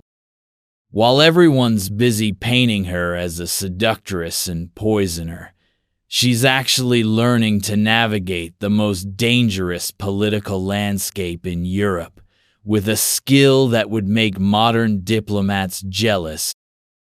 The smell of intrigue permeates every room she enters, but she's not creating it. She's learning to breathe it without choking. The first major myth we need to destroy is the idea that Lucrezia was some kind of medieval black widow. The famous Borgia poison ring that supposedly allowed her to murder dinner guests? Complete fiction invented by her enemies? The countless lovers she allegedly seduced and destroyed? Mostly propaganda designed to discredit her family's political power. It's like if someone decided to write your biography based entirely on your worst enemy's Twitter rants. What's really tragic is how this character assassination worked so well that it's still affecting Lucrezia's reputation today. Here's a woman who was married 3 times for political reasons, survived multiple assassination attempts on her family, and somehow managed to become a patron of arts and literature, but history remembers her as a cartoon villain. The sound of her real voice has been drowned out by centuries of men telling stories about what they thought she must have been like. Here's the kicker that makes this story so relevant to our modern world. Lucrezia Borgia was basically the victim of the world's first viral smear campaign. Her enemies understood that if you repeat a lie often enough, it becomes truth, and they had the printing press to help spread their version of events. It's the medieval equivalent of getting canceled on social media, except instead of losing followers, you lose your entire historical reputation. But what makes Lucrezia's story so addictive is that she refuses to stay in the victim box that history has built for her. Every time someone tries to use her as a political pawn, she finds a way to turn the situation to her advantage. Every time someone underestimates her intelligence, she proves them wrong in ways that are both subtle and devastating. The feel of silk against skin becomes her armor, and the weight of jewels becomes her weapons in a war fought with smiles and strategic marriages. The most fascinating part of Lucrezia's early life is watching her learn to read people the way other kids learn to read books. Growing up in the Vatican means she's constantly surrounded by men who smile while they plot your destruction, and she develops an almost supernatural ability to detect danger. The taste of fear becomes as familiar as communion wine, but instead of paralyzing her, it sharpens her instincts until she can navigate papal politics better than most cardinals. What's really mind-blowing is how Lucrezia manages to maintain her humanity in an environment that would turn most people into monsters. While her brother Cesare is out conquering territories, and her father is busy being the most corrupt pope in history, Lucrezia is quietly building a reputation as someone who actually cares about the people under her protection. It's like being the only ethical person in a family of supervillains. Except the supervillains have nuclear weapons, and you have to smile and play along. Here's what makes this story so universally relatable. We've all been in situations where people have made assumptions about us based on our family, our background, or our circumstances. Lucrezia Borgia takes that experience and amplifies it to an almost supernatural degree. Imagine if every assumption people made about you was literally a matter of life and death. The pressure of living up to or living down to other people's expectations becomes a weight that would crush most people. But the most quotable thing about Lucrezia's story is how she proves that sometimes the most dangerous person in the room is the one everyone thinks they can control. While her enemies are busy underestimating her because she's young, female, and supposedly just a political pawn, she's quietly building alliances, gathering information, and positioning herself for survival. It's like watching someone win a chess game while everyone else thinks they're playing checkers. The smell of Renaissance luxury, expensive perfumes, silk tapestries, and exotic spices becomes the backdrop for a life that's equal parts privilege and prison. Lucrezia lives in palaces but can't choose her own husband, wears the finest clothes but can't speak her own mind, and attends the most exclusive parties but can't trust anyone in the room. It's the ultimate example of how wealth and power don't necessarily equal freedom. What happens next in Lucrezia's story will make her early survival skills look like basic training for the main event. Because we're about to dive into the Borgia family machine at its absolute peak of power and corruption, and Lucrezia is going to have to navigate political schemes so complex they make modern conspiracy theories look like children's fairy tales. The real question isn't whether she'll survive. It's whether she'll emerge from this medieval political nightmare with her soul intact. And trust me, what we discover about the Borgia family's actual methods of operation will make every conspiracy theory you've ever heard look like amateur hour. Because when your dad is the Pope and your brother is basically a medieval warlord, family dinner isn't just awkward. It's a masterclass in how power really works when nobody's watching. So, we've established that Lucrezia Borgia was basically a medieval political pawn with a PhD in survival. And now we're about to dive into the absolute insanity that was the Borgia family machine at its peak. Because what happens next will make every political scandal you've ever heard about look like a kindergarten playground dispute. We're talking about a family that turned the Vatican into their personal headquarters for the most sophisticated corruption network in European history. And Lucrezia is about to get a front row seat to power plays that would make House of Cards look like a documentary about good governance. Picture this. It's 1400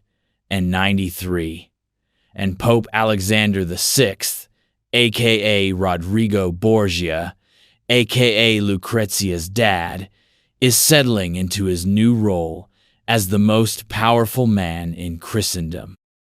The smell of incense and ambition fills the papal apartments as the Borgia family transforms the Vatican from a holy institution into what's basically a medieval Fortune 500 company with religious branding.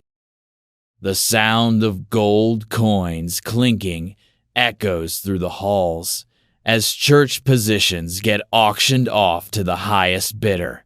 And honestly, if corruption had a stock market, Borgia Inc. would be trading at record highs. But here's where this story gets absolutely mind-blowing. The Borgias don't just engage in your typical medieval corruption, they innovate it. While other powerful families are content with basic bribery and nepotism, the Borgias create an entire system that turns papal authority into a money-printing machine. It's like watching someone take a non-profit organization and turn it into Amazon. Except, instead of selling books, they're selling salvation and political influence. Lucrezia, now 13 years old, is getting the world's most expensive education in how power really works when nobody's watching. The taste of luxury becomes as familiar as breathing. Silk dresses that cost more than most people's houses, jewelry that could fund small armies, and banquets where the wine flows like water and the political deals flow even faster. But what she's really learning is that in the Borgia world, everything and everyone has a price, and family loyalty is the only currency that actually matters. Here's the kicker that makes this story so viral-worthy. While Lucrezia is learning to navigate this world of papal politics, her brother, Cesare, is turning into what can only be described as a medieval Tony Soprano with a cardinal's hat. The sound of his footsteps in the Vatican corridors becomes something that makes grown men nervous, because Cesare has figured out that the best way to handle political problems is to make them disappear permanently. Now, forget what you think you know about church politics being all prayer and peaceful negotiation. Because the Borgia method involves strategic marriages, convenient deaths, and a level of family coordination that would make a mafia don weep with envy, the smell of fear begins to permeate Roman high society as people realize that crossing the Borgias isn't just politically dangerous, it's literally life-threatening. But here's what makes Lucrezia's position so fascinating. She's simultaneously the most protected and most vulnerable person in this entire operation. Protected because she's essential to the family's political strategy. Her marriages are basically international treaties with a wedding dress. Vulnerable because if the family's enemies can't get to Rodrigo or Cesare directly, Lucrezia becomes the obvious target. The psychological pressure of being a human chess piece in a game where losing means death would break most people. But Lucrezia develops something that's part survival instinct, part political genius, the ability to read a room so accurately that she can predict betrayals before they happen. The feel of silk against her skin becomes armor, and the weight of her jewelry becomes a reminder that she's valuable enough to keep alive as long as she stays useful. Here's where this story gets really dark. The Borgia family meetings aren't your typical Sunday dinners. Picture sitting around a table where your dad is literally the Pope, your brother is a cardinal who moonlights as an assassin, and the conversation topics include which cardinals to bribe, which nobles to eliminate, and which European powers to manipulate. It's like if the Godfather family had nuclear weapons and divine authority. What's absolutely mind-bending is how the Borgias managed to maintain their public image while running what amounts to a criminal enterprise. Pope Alexander VI continues to perform masses, bless the faithful, and issue papal bulls, all while orchestrating a corruption network that spans the entire continent. The sound of Latin prayers mingles with the whispered negotiations of political deals, creating a soundtrack that perfectly captures the hypocrisy of their operation.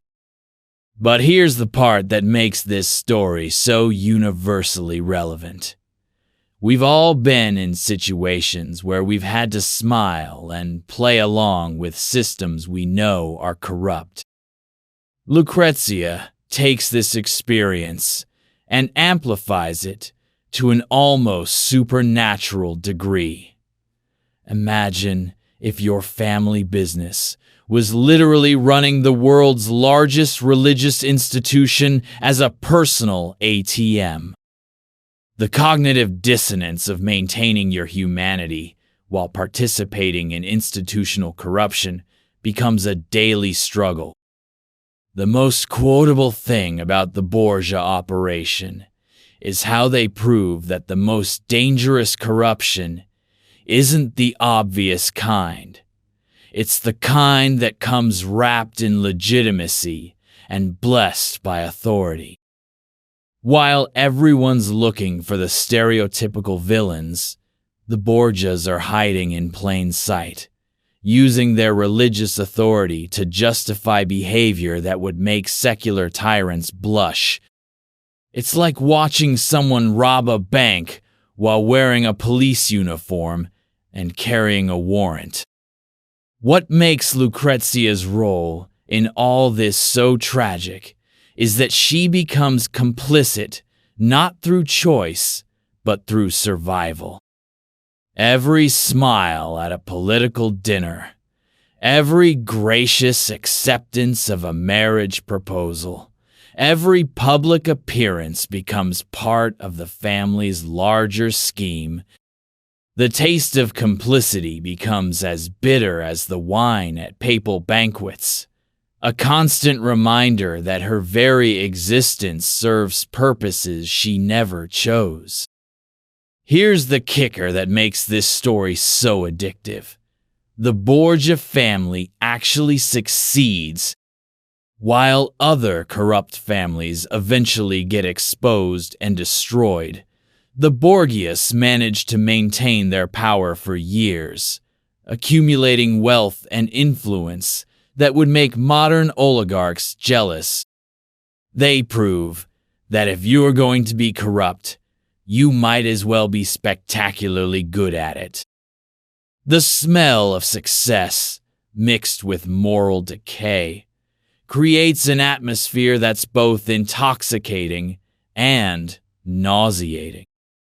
Lucrezia lives in palaces that rival royal residences, wears clothes that cost more than most people's annual income, and attends parties where the guest list reads like a who's who of European power. But the price of this luxury is measured in compromised principles and lost innocence. What's really heartbreaking is watching Lucrezia try to maintain some sense of personal ethics while being part of a family operation that treats morality as a luxury they can't afford. She develops a kind of compartmentalized conscience, able to be genuinely kind and generous in her personal relationships while participating in political schemes that destroy lives. It's like being a good person trapped in a bad system, except the system is your family, and leaving isn't an option. The most chilling part of the Borgia operation is how they normalize the abnormal. What starts as shocking corruption becomes routine business. What begins as emergency measures becomes standard operating procedure. The sound of moral boundaries being crossed becomes so constant that it fades into background noise. And suddenly, you're living in a world where anything is justifiable if it serves the family's interests. But here's what makes this story so universally fascinating. The Borgias aren't cartoon villains. They're a family that loves each other deeply while doing terrible things to everyone else. The genuine affection between Rodrigo, Cesare, and Lucrezia makes their crimes more disturbing, not less. It's like watching a family of serial killers who are genuinely devoted to each other's happiness and success. What happens next in Lucrezia's story will make this papal political machine look like a warm-up act for the main event. Because we're about to dive into her 3 marriages, and each one is going to reveal a different aspect of how the Borgia family uses love as a weapon and turns wedding ceremonies into declarations of war. The real question isn't whether Lucrezia will survive her family's political schemes. It's whether she'll emerge from them with her soul intact. And trust me, what we discover about marriage as medieval warfare will make every romantic comedy you've ever seen look like a documentary about healthy relationships. Because when your wedding day is also a political coup, till death do us part, becomes less of a promise and more of a threat. So we've just witnessed the Borgia family machine at its absolute peak of corruption and power, and now we're about to dive into something that will make those papal politics look like a gentle warm-up for the main event. Because what happens next in Lucrezia's story isn't just about marriage. It's about how 3 different men became unwitting participants in the most dangerous game of medieval politics. And honestly, if there's one thing that proves marriage was literally warfare by other means in Renaissance Italy, it's Lucrezia's matrimonial career. We're talking about wedding ceremonies that were basically declarations of war disguised as celebrations, and each husband represents a different chapter in the Borgia family's rise to ultimate power. Picture this. You're a young nobleman in Renaissance Italy, and you've just received a marriage proposal from the Pope's daughter. The smell of opportunity fills the air as you realize this could be your ticket to unimaginable wealth and influence. The sound of wedding bells echoes in your imagination as you dream of joining the most powerful family in Europe. But here's the kicker that makes this story so darkly fascinating.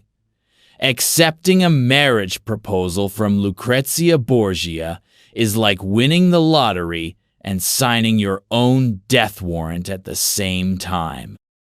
Now, Forget what you think you know about medieval marriages being simple arrangements between families. Because when your father-in-law is the Pope and your brother-in-law is basically a Renaissance warlord, your wedding day becomes the most dangerous day of your life. And honestly, Lucrezia's 3 husbands learned this lesson in increasingly dramatic and terrifying ways. Husband number 1, Giovanni Sforza, Lord of Pesaro, married to Lucrezia in 1493 when she was just 13 years old. The taste of political ambition must have been sweet on his tongue as he agreed to this alliance, thinking he was securing his family's future. But what Giovanni didn't realize is that marrying into the Borgia family means your usefulness has an expiration date. And when that date arrives, the consequences are swift and brutal. The marriage starts well enough. Giovanni gets access to papal favor. Lucrezia gets her first taste of being a political wife. And the Borgias get a useful ally in northern Italy. But here's where this story takes its first dark turn. By 1497, the political landscape has shifted, and Giovanni Sforza is no longer useful to the Borgia agenda.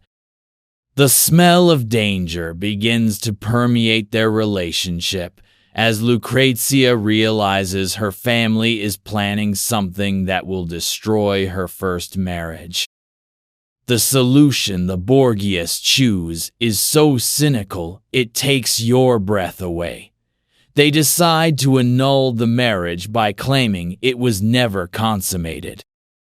Picture the humiliation. Giovanni is essentially being told that he's not man enough to satisfy his wife, and this accusation is being made publicly by the Pope himself. The sound of laughter echoing through the papal courts becomes a weapon more devastating than any sword. But here's the kicker that makes this story so perfectly Borgia. Giovanni knows the truth. Lucrezia knows the truth. And everyone in Rome knows the truth. The marriage was definitely consummated. But when the Pope wants an annulment, truth becomes whatever serves the family's political needs. Giovanni is forced to sign documents declaring his own sexual inadequacy just to escape the marriage alive. What's really heartbreaking is watching Lucrezia navigate this first marital disaster. She's barely 17 years old, and she's already learning that her personal happiness is completely subordinate to her family's political ambitions. The feel of silk wedding dresses becomes associated with political transactions rather than romantic love, and the taste of wedding cake becomes bitter with the knowledge that every celebration is temporary. Husband number 2, Alfonso of Aragon, Duke of Bisceglie, married to Lucrezia in 1498. This time, the political calculation is different. The Borgias need an alliance with the Kingdom of Naples, and Alfonso represents that connection. The sound of wedding music fills the air again, but this time, there's an undercurrent of tension, because everyone knows how the first marriage ended. What makes Alfonso's story so tragic is that he and Lucrezia actually seem to care for each other. For the first time in her life, Lucrezia experiences something approaching genuine affection in marriage. The smell of happiness becomes unfamiliar but intoxicating, as she discovers what it might feel like to be loved for herself rather than for her political value. But here's where the Borgia family machine reveals its true brutality. When Alfonso becomes politically inconvenient, they don't bother with annulments or legal proceedings. In 1500, Alfonso is attacked by assassins on the steps of St. Peter's Basilica. And when he survives the initial assault, he's finished off in his sick. The taste of genuine grief becomes Lucrezia's introduction to the real cost of being a Borgia. The most chilling part of Alfonso's murder is how it's carried out. Cesare Borgia, Lucrezia's own brother, personally strangles Alfonso while Lucrezia is away from Rome. It's like discovering that your family's idea of solving relationship problems is literally murdering your husband. The sound of Lucrezia's screams when she learns the truth echoes through the papal apartments, but it's too late. Her second chance at happiness is dead. What's really devastating is how this murder changes Lucrezia. The young woman who once believed in the possibility of love within political marriage becomes someone who understands that survival requires emotional detachment. The feel of tears on her cheeks becomes a luxury she can no longer afford, because showing weakness in the Borgia family is essentially signing your own death warrant. Husband number 3. Alfonso d'Este, heir to the Duchy of Ferrara, married to Lucrezia in 1501. By this point, Lucrezia has learned the rules of the game, and she approaches this marriage with the cold calculation of a seasoned political operative. The smell of wedding flowers becomes associated with strategic alliances rather than romantic dreams. But here's what makes this third marriage so fascinating. Alfonso d'Este doesn't want to marry Lucrezia. He's heard the stories about her first 2 husbands, and he's smart enough to realize that becoming a Borgia son-in-law is essentially volunteering for a very dangerous job. The sound of his family's negotiations with the Pope becomes a soundtrack of reluctant acceptance rather than eager anticipation. The most quotable thing about Lucrezia's 3 marriages is how they prove that sometimes the most dangerous thing you can do is fall in love with someone whose family treats murder as a business strategy. Each husband represents a different stage in Lucrezia's education about power, survival, and the price of being born into a family that values political advantage over human life. What's really beautiful about this tragic pattern is how it reveals Lucrezia's incredible resilience. Each marriage teaches her something new about navigating impossible situations. And by the time she reaches her third husband, she's developed survival skills that would make a modern diplomat jealous. The taste of hard-won wisdom becomes more valuable than any dowry. The psychological impact of losing 2 husbands to her family's political ambitions cannot be overstated. Lucrezia learns that love is a luxury she can't afford, but she also learns that intelligence and adaptability are weapons more powerful than any sword. The feel of emotional armor becomes as familiar as the weight of her jewelry. But here's the kicker that makes this story so universally relevant. We've all been in situations where we've had to choose between what we want and what we need to survive. Lucrezia takes this common human experience and amplifies it to an almost supernatural degree.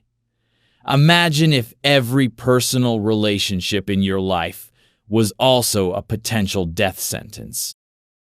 The most heartbreaking part of Lucrezia's marital history is realizing how it shaped her understanding of trust and intimacy. When your own family is willing to murder your husband for political convenience, the concept of unconditional love becomes almost incomprehensible. The sound of her own heartbeat becomes a reminder that survival requires constant vigilance. What happens next in Lucrezia's story will make these 3 tragic marriages look like preparation for something even more remarkable. Because our papal princess is about to discover that sometimes the most radical thing you can do is refuse to let other people's violence define your legacy.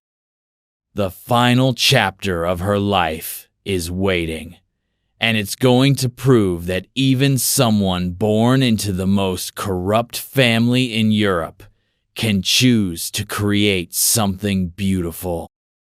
The real wisdom from Lucrezia's 3 marriages isn't about the dangers of political alliances. It's about the incredible human capacity to survive trauma and still choose hope. She proves that sometimes the most powerful thing you can do is simply refuse to become the monster other people expect you to be. And that's a lesson that transcends any particular century or culture. It's about what it means to remain human in inhuman circumstances. So we've watched Lucrezia navigate 3 political marriages like a medieval chess grandmaster. And now we're about to witness something that will completely rewrite everything you think you know about the Borgia legacy. Because what happens in the final chapter of Lucrezia's story isn't just a personal transformation, it's a masterclass in how someone can literally reinvent themselves from history's most notorious villain into one of the Renaissance's most beloved patrons. And honestly, if there was ever a historical figure who deserved a redemption arc, it's the woman who spent her entire life being blamed for other people's crimes. Picture this. It's 1501, and Lucrezia is about to enter her 3rd and final marriage to Alfonso d'Este, heir to the Duchy of Ferrara. The smell of wedding preparations fills the air, but this time there's something different. This isn't just another political transaction disguised as a ceremony. For the first time in her life, Lucrezia is marrying into a family that values art, literature, and intellectual achievement over pure political power. The sound of lutes and scholarly discussions replaces the constant whisper of political schemes, and suddenly Lucrezia finds herself in an environment where she can finally breathe. But here's the kicker that makes this story so absolutely viral worthy. The Este family initially doesn't want her.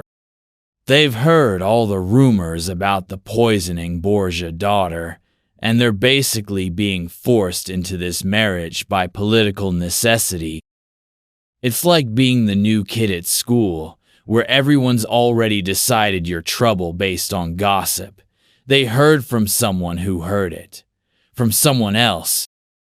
The taste of prejudice is bitter on Lucrezia's tongue as she arrives in Ferrara, knowing that every smile is skeptical and every greeting is guarded. What happens next is going to blow your mind, because Lucrezia doesn't just adapt to Ferrara, she transforms it. Within months of her arrival, she's hosting literary salons that attract the greatest minds of the Renaissance. The sound of intellectual debate fills the palace halls as poets, philosophers, and artists gather around this woman who was supposedly too dangerous to trust.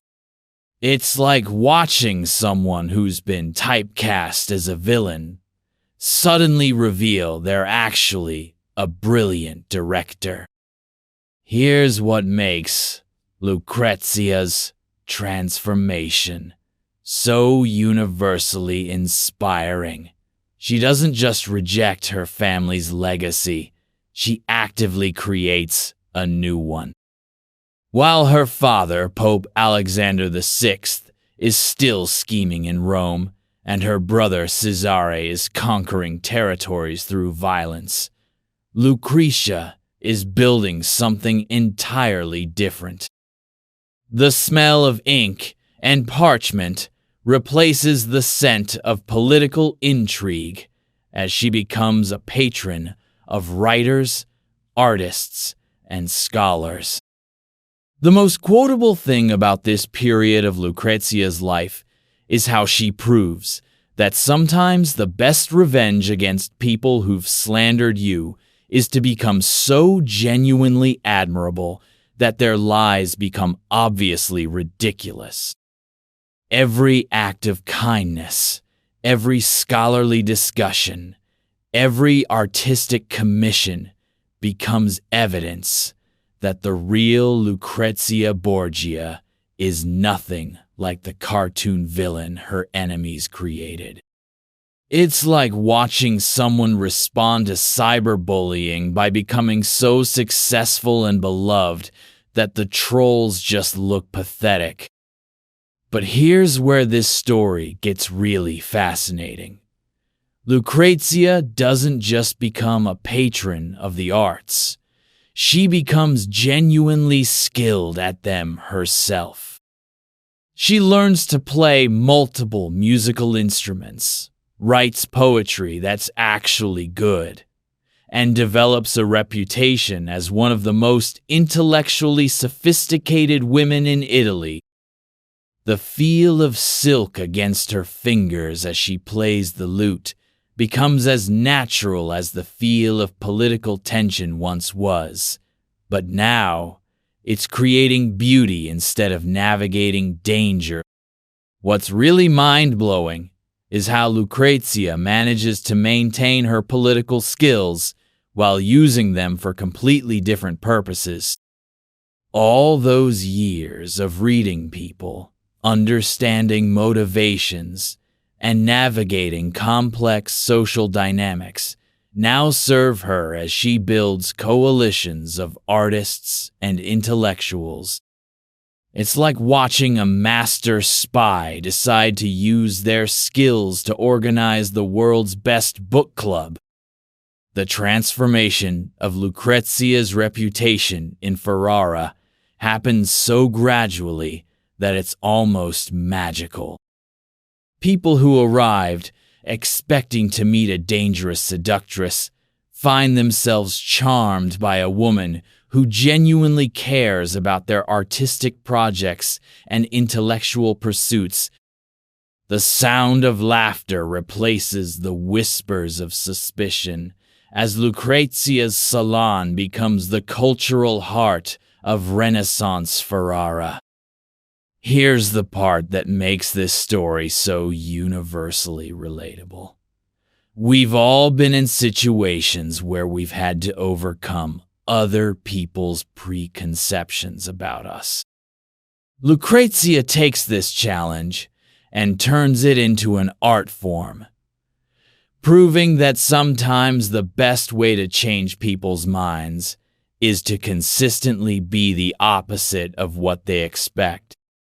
Every day becomes an opportunity to demonstrate that she's not the person the rumors claimed she was. But what makes Lucrezia's story so addictive is that she doesn't just become a better person, she becomes a genuinely influential cultural force.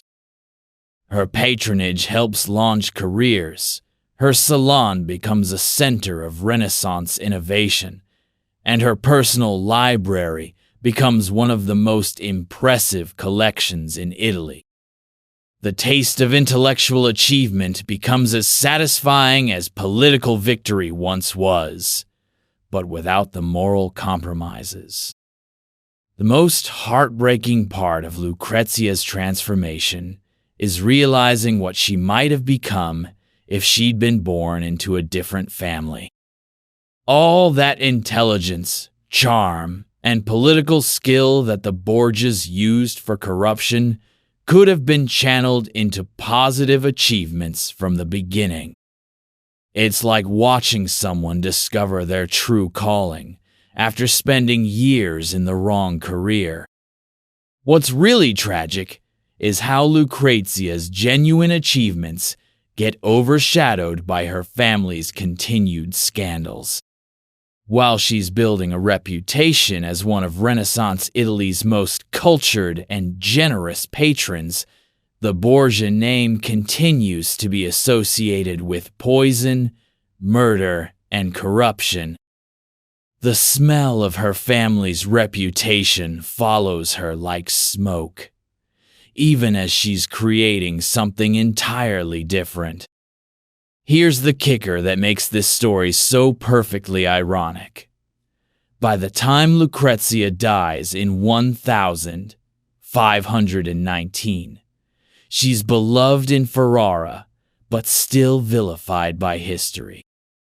The people who actually knew her mourned her death as the loss of a great patron and friend, while the rest of Europe continued to repeat stories about the poisoning Borgia daughter.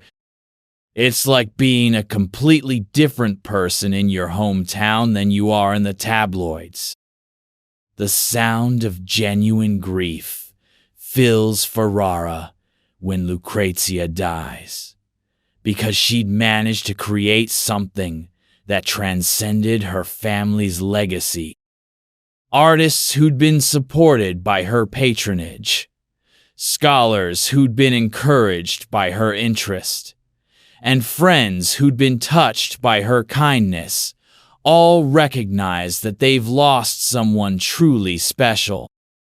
But the broader historical narrative continues to focus on the scandals rather than the achievements. What makes Lucrezia's story so universally powerful is how it proves that it's never too late to reinvent yourself. She spent the first half of her life trapped by circumstances beyond her control, but she used the second half to create a legacy that was entirely her own choice. The feel of artistic creation under her fingertips becomes a metaphor for the way she sculpted her own identity out of the raw material of her experiences. But here's the most quotable wisdom from Lucrezia's story. Sometimes, the most radical thing you can do is refuse to be the villain other people need you to be. In a world that wanted her to be a cartoon monster, she chose to be a complex, intelligent, generous human being. It's like deciding to write your own story instead of letting other people write it for you. The most beautiful part of Lucrezia's transformation is that it wasn't just about changing her reputation. It was about discovering who she really was, underneath all the political manipulation and family pressure. The taste of authenticity must have been as foreign as it was liberating, like finally being able to breathe after years of holding your breath. What happens next in our journey through history's most fascinating figures will make Lucrezia's personal transformation look like a warm-up for something even more mind-blowing. Because we're about to meet a group of people who've been so completely misunderstood by popular culture that everything you think you know about them is probably wrong. The Vikings are waiting, and they're going to shatter every stereotype you've ever heard about medieval warriors. Lucrezia Borgia's story proves that sometimes the most powerful thing you can do is simply refuse to be the person other people expect you to be. She transformed herself from history's most notorious villain into one of the Renaissance's most beloved patrons. And she did it one act of kindness, one artistic commission, and one genuine friendship at a time. If that's not inspiration for anyone who's ever felt trapped by other people's expectations, I don't know what is. So we've just watched Lucrezia Borgia transform herself from history's most notorious villain into one of the Renaissance's most beloved patrons. And now we're about to meet a group of people who've been so completely misunderstood by popular culture that literally everything you think you know about them is probably wrong.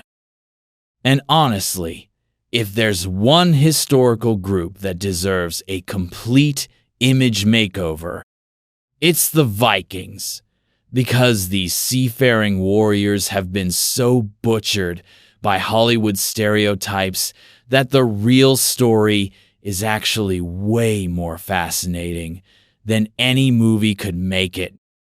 We're talking about people who were basically the medieval equivalent of luxury travel bloggers with really good marketing departments and surprisingly sophisticated hygiene routines. Picture this. You're scrolling through Netflix, looking for something to watch, and you see a show about Vikings. The smell of testosterone and leather fills your imagination as you prepare for 2 hours of grunting, unwashed warriors with horned helmets charging into battle while screaming about Valhalla. The sound of clashing metal and barbaric war cries echoes in your mind as you settle in for what you think will be a straightforward story about medieval savages. But here's the kicker that makes this story so viral worthy. Almost everything in that mental image is complete fiction. Now, forget what you think you know about Vikings being unwashed barbarians who lived in mud huts and solved every problem with an axe. Because the truth is way more sophisticated than any Hollywood blockbuster could make it. And honestly, our Norse ancestors were basically running the medieval equivalent of a luxury lifestyle brand while simultaneously being better at personal hygiene than most of their European neighbors. So before we dive into the real Viking world, hit that like button if you're ready to discover some seriously mind-blowing historical facts that will make you question everything you thought you knew about medieval life. And drop a comment letting me know where you're watching from. I love seeing our global community of history lovers and insomniacs unite over these incredible revelations. Now, grab your favorite drink, get comfortable, and let's find out why the Vikings were actually the cleanest, most well-traveled, and surprisingly sophisticated people in medieval Europe. Here's the first myth we need to absolutely destroy. Those iconic horned helmets that every Viking movie features, They never existed. Not once, not ever, not even for special occasions. The taste of disappointment might be bitter, but the truth is that horned helmets would be absolutely useless in battle. They'd catch on everything, throw off your balance, and basically turn your head into a convenient handle for your enemies to grab. It's like going into combat wearing a "Please kill me" sign. The real Viking helmets were simple, practical, and designed by people who actually understood warfare. They were basically medieval hard hats, functional, protective, and about as glamorous as a construction worker's safety gear. The sound of metal being forged into these practical designs echoes through archaeological evidence, but it doesn't make for very exciting movie posters. But here's where this story gets absolutely fascinating. The horned helmet myth comes from 19th century opera productions, not historical evidence. Some costume designer in the 1800s decided that Vikings needed to look more dramatic on stage, so they slapped some horns on their helmets and created one of history's most persistent misconceptions. It's like if future archaeologists discovered superhero movies and concluded that all 21st century Americans wore capes and could fly. What's really mind-blowing is how this one costume choice has shaped our entire perception of Viking culture. The feel of those fake horns has become so associated with Vikingness that we can't imagine them without it, even though it's about as historically accurate as giving medieval knights lightsabers. It's the ultimate example of how popular culture can completely rewrite history in the public imagination.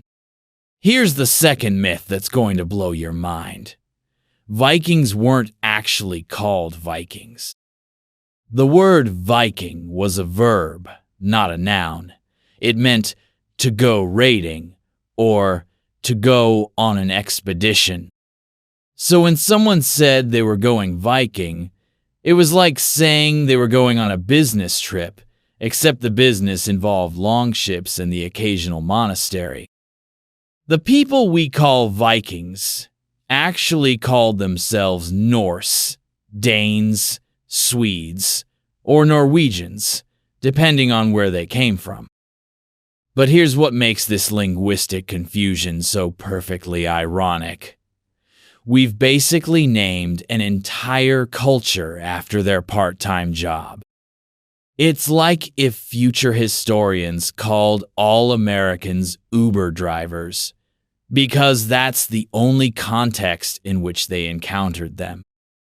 The smell of historical misunderstanding is thick in the air, but it reveals something fascinating about how we remember the past.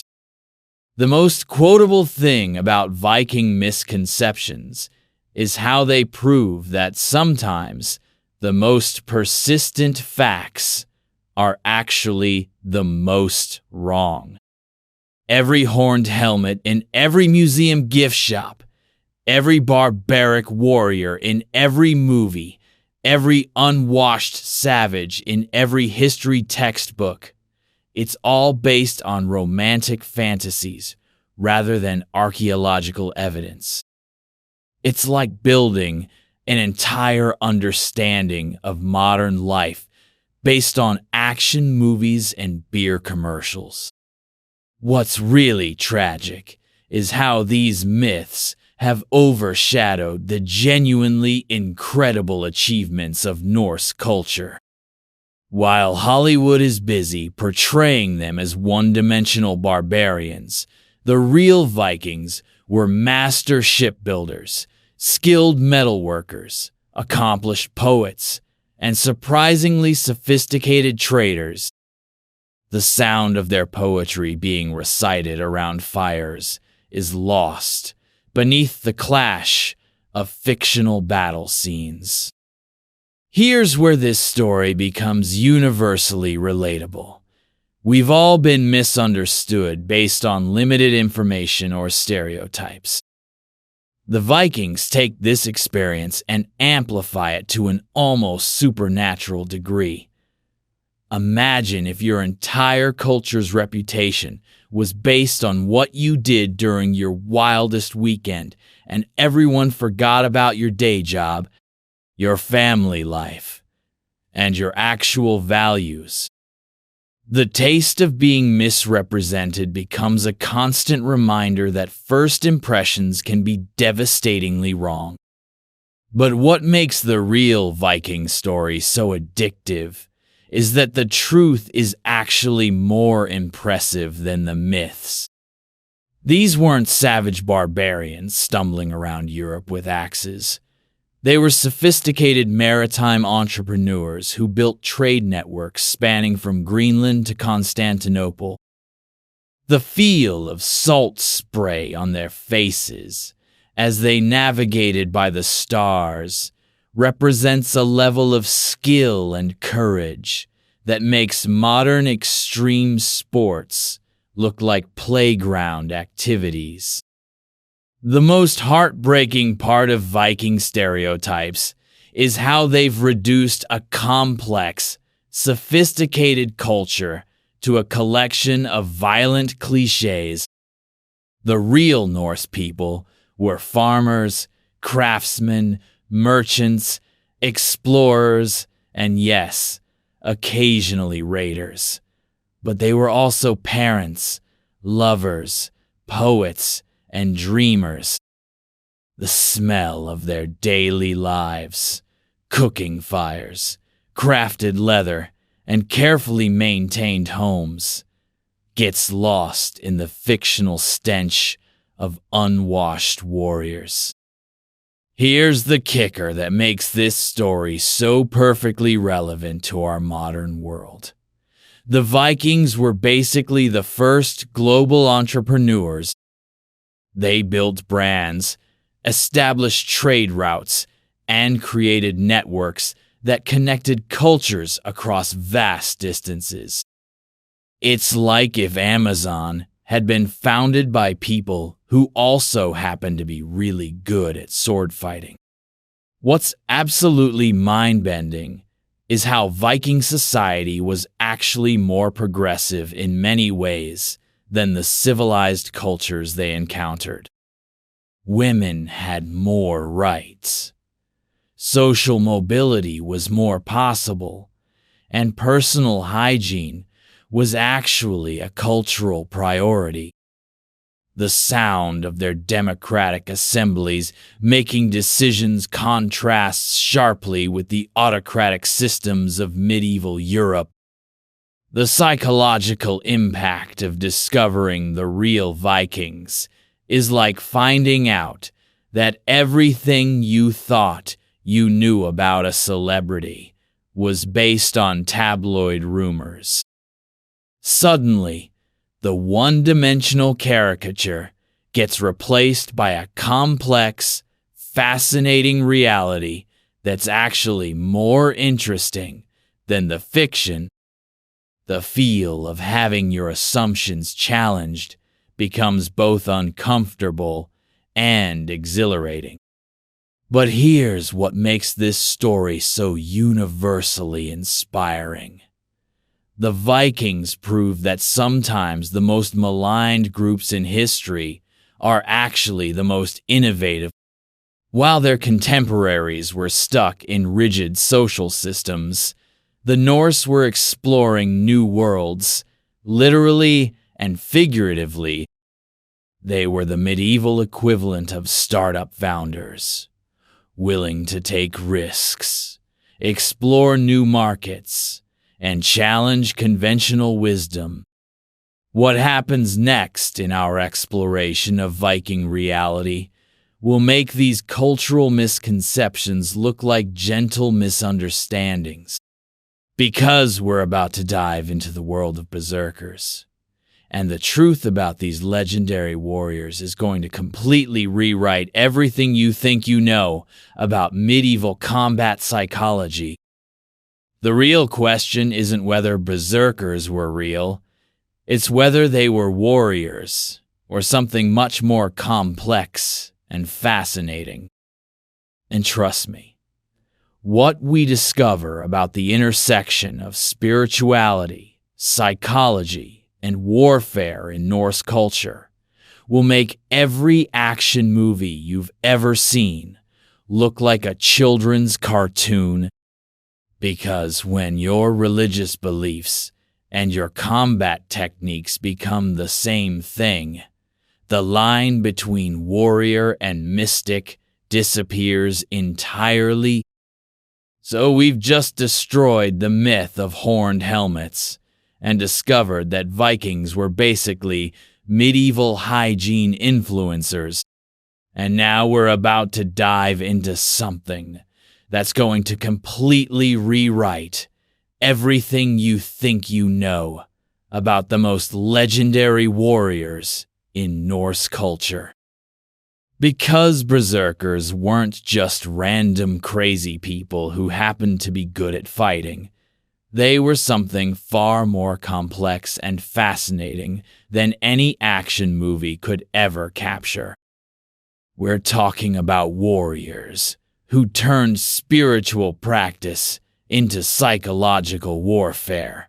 And honestly, if there's one Viking tradition that proves these people were operating on a completely different level than their contemporaries, it's the berserker phenomenon. Picture this. You're a medieval European soldier, maybe defending a monastery or a small town, when suddenly you hear this sound echoing across the battlefield. It's not the usual clash of metal or war cries. It's something primal, almost inhuman, like the howling of wolves mixed with the roar of bears. The smell of fierce sweat fills the air as you realize that the approaching Viking force includes berserkers, and your training has taught you that these aren't just warriors. There's something else entirely. But here's where this story gets absolutely mind-blowing. Berserkers weren't born crazy, and they weren't just Vikings who happened to be particularly violent. They were highly trained spiritual warriors who used specific techniques to enter altered states of consciousness that enhanced their combat effectiveness. It's like if Navy SEALs combined their military training with advanced meditation practices and shamanic rituals. The word berserker literally means bear shirt in Old Norse, and these warriors would often wear bear or wolf pelts into battle. But this wasn't just a fashion choice. It was part of a complex spiritual practice that involved channeling the spirit of these powerful animals. The feel of animal fur against their skin became a trigger for transformation, a physical reminder that they were no longer just human warriors but something wilder and more dangerous. Here's what makes berserkers so universally fascinating. They prove that the line between psychology and spirituality was much blurrier in the medieval world than we might expect. These warriors used techniques that modern psychologists would recognize as forms of dissociation, self-hypnosis, and controlled altered states. The taste of mushrooms or fermented drinks might have played a role in their pre-battle rituals, but the real transformation came from years of mental and spiritual training. The most quotable thing about berserkers is that they turned their own minds into weapons more powerful than any sword or axe. While other warriors relied on skill, strength, and equipment, berserkers learned to access psychological states that made them seemingly immune to pain, fear, and fatigue. It's like discovering that some medieval warriors had figured out how to hack their own nervous systems. What's really wild is how berserkers fit into Viking society. They weren't outcasts or madmen living on the fringes. They were elite warriors who served kings and jarls. The sound of their war cries was so distinctive that it became a form of psychological warfare in itself. Enemy forces would sometimes retreat just from hearing berserkers approaching, because their reputation for unstoppable ferocity preceded them. But here's where this story gets really complex. Berserkers had to learn to control their transformations. The berserker rage wasn't just random violence. It was a carefully cultivated state that could be triggered and, crucially, turned off. The smell of battle, blood, sweat, and metal became associated with their transformation. But they also had to develop techniques for returning to normal consciousness after combat. The training to become a berserker was probably more intense than any modern military program. These warriors had to master not just physical combat skills, but also meditation techniques, spiritual practices, and psychological conditioning. The feel of entering the berserker state was described as becoming one with their animal spirit. Bears for strength and endurance, wolves for pack hunting and cunning. Here's the kicker that makes this story so relevant to our modern world. Berserkers were basically ancient performance enhancement specialists. While other cultures were developing better weapons and armor, the Vikings were developing better warriors through psychological and spiritual techniques. It's like they discovered that the most important battlefield was inside the human mind. What's absolutely fascinating is how berserker techniques might have actually worked from a neurological perspective. Modern research suggests that extreme psychological states can indeed reduce pain sensitivity, increase strength and endurance, and enhance focus. The taste of adrenaline and endorphins flooding their systems during battle would have created a natural high that made them genuinely more effective fighters. But the most heartbreaking part of the berserker story is what happened to them when the fighting was over. These warriors, who could transform into unstoppable killing machines in battle, often struggled with what we now recognize as PTSD and other psychological challenges. The sound of their own war cries probably haunted their dreams, and the transition back to peaceful daily life must have been incredibly difficult. The real tragedy of berserkers is that they sacrificed their psychological well-being for their community's protection.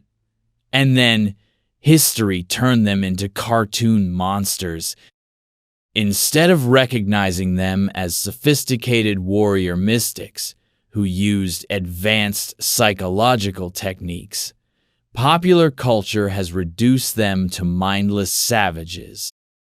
It's like turning Navy SEALs into comic book villains.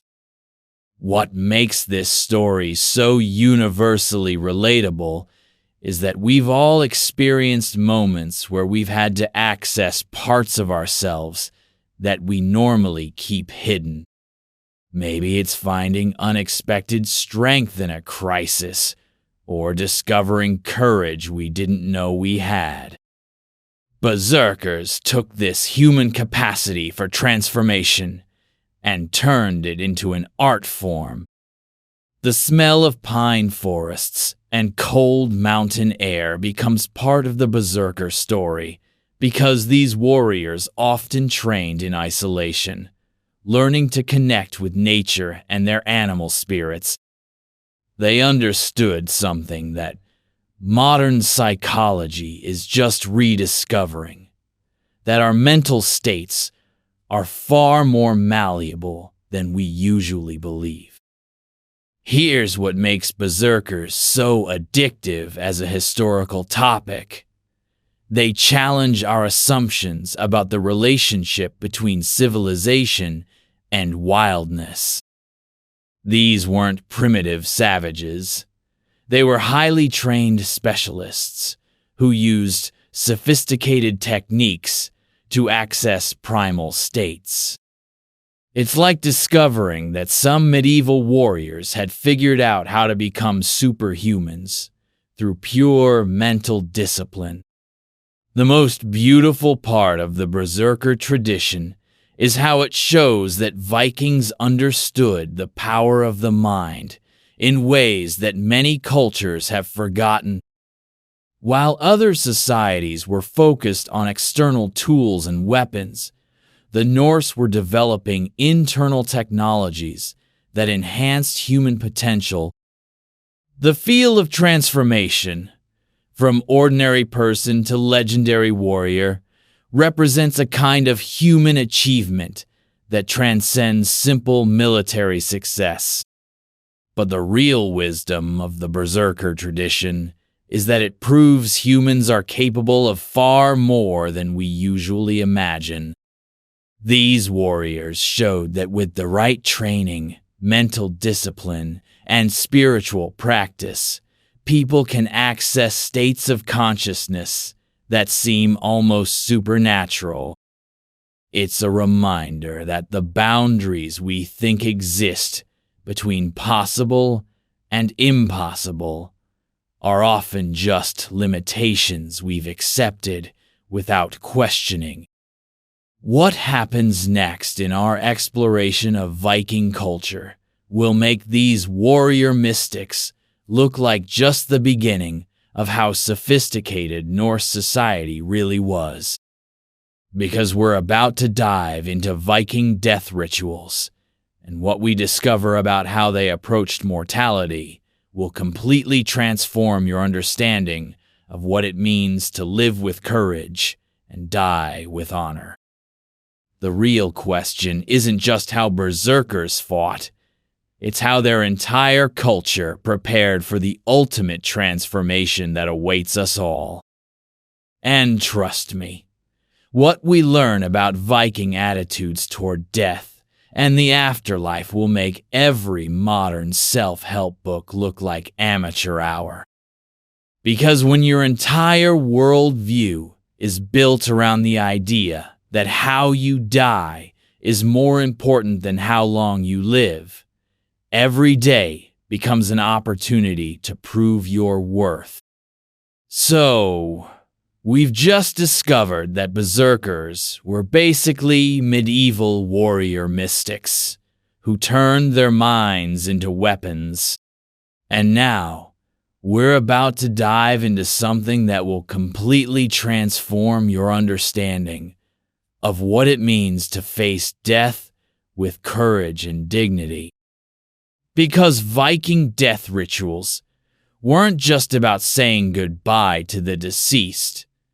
They were elaborate theatrical productions that turned mortality into the ultimate expression of how you lived your life. And honestly, if there's one aspect of Norse culture that proves these people understood something profound about the human condition, it's how they approached the one thing that terrifies most of us: our own inevitable death. Picture this. You're living in medieval Europe, where death is usually treated as something shameful to hide, something to whisper about in dark corners, while praying for salvation. The smell of fear and religious guilt permeates most funeral ceremonies, as people desperately hope their loved ones made it to heaven. The sound of mournful prayers and desperate pleading fills the air, as families beg God for mercy on souls they're not even sure deserve it. But then you encounter a Viking funeral, and suddenly you're witnessing something that looks less like a religious service and more like the world's most expensive going-away party. Now, forget what you think you know about Viking funerals, being all about burning ships floating dramatically into the sunset. Because while that image makes for great cinema, the reality was way more sophisticated and, honestly, way more shocking to medieval sensibilities. The real Viking death rituals were elaborate community celebrations that treated death not as a defeat, but as a graduation ceremony to something even more awesome.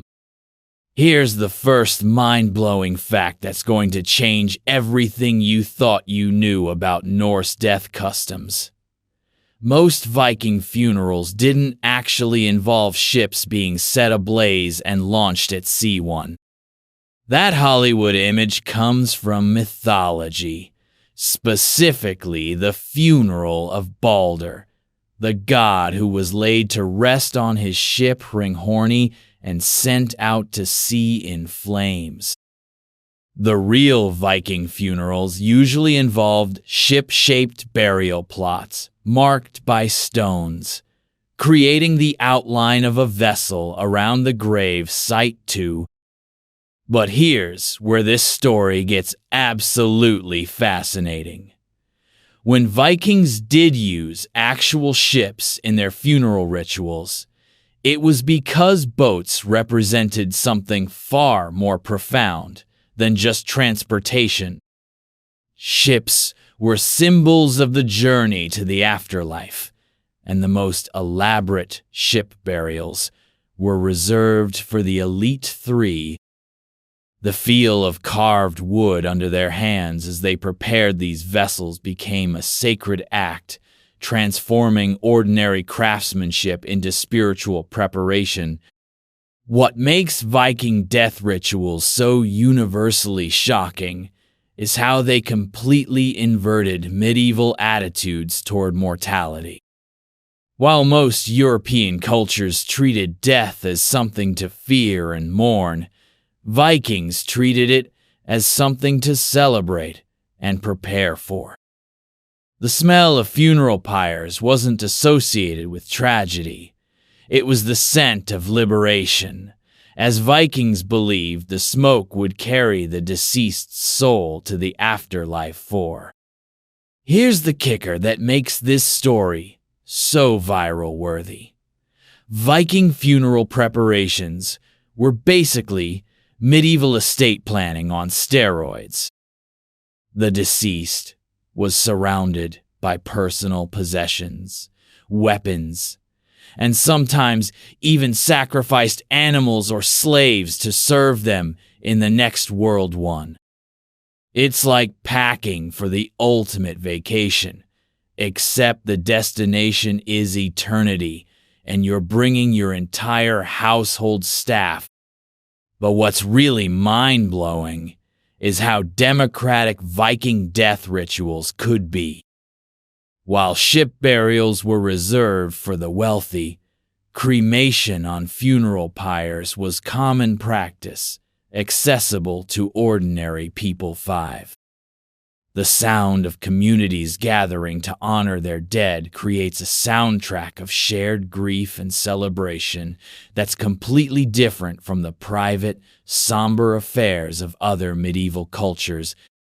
The most quotable thing about Viking death rituals is how they prove that sometimes the most radical thing you can do is refuse to be afraid of the thing that scares everyone else. While their contemporaries were terrified of death and desperately seeking salvation, Vikings were planning their afterlife parties and making sure they had everything they needed for the next adventure. Here's where this story becomes universally relatable. We've all been to funerals that felt more like performances than genuine expressions of grief. Viking death rituals take this concept and turn it into high art. These weren't just ceremonies, they were community theater productions where everyone had a role to play. The taste of mead and roasted meat at funeral feasts becomes part of the celebration because Vikings understood that honoring the dead meant celebrating life. What's absolutely fascinating is how Viking death rituals reveal their sophisticated understanding of psychology. These elaborate ceremonies weren't just for the deceased, they were for the living, providing a framework for processing grief while maintaining cultural value ethics. The feel of participating in these rituals becomes a form of therapy, helping communities work through loss while reinforcing their shared beliefs about courage and honor. But here's the part that makes this story so addictive. Viking death rituals were essentially marketing campaigns for their entire worldview. Every elaborate funeral became a public demonstration of Norse values, courage, honor, generosity, and the belief that death was just another adventure. The sound of funeral songs and poetry being recited becomes a form of cultural programming, teaching young Vikings how they should aspire to live and D6. The most heartbreaking aspect of Viking death rituals is how they handled the sacrifice of slaves and animals. Thralls could be sacrificed during a funeral so they could serve their master in the next world one. While this practice shocks modern sensibilities, it reveals how completely Vikings believed in the reality of the afterlife. They weren't just performing empty rituals, they were making practical preparations for continued existence. What's really tragic is how these sophisticated death rituals got reduced to cartoon violence in popular culture. The smell of burning wood and the sight of elaborate grave goods become lost in Hollywood's focus on spectacle over substance.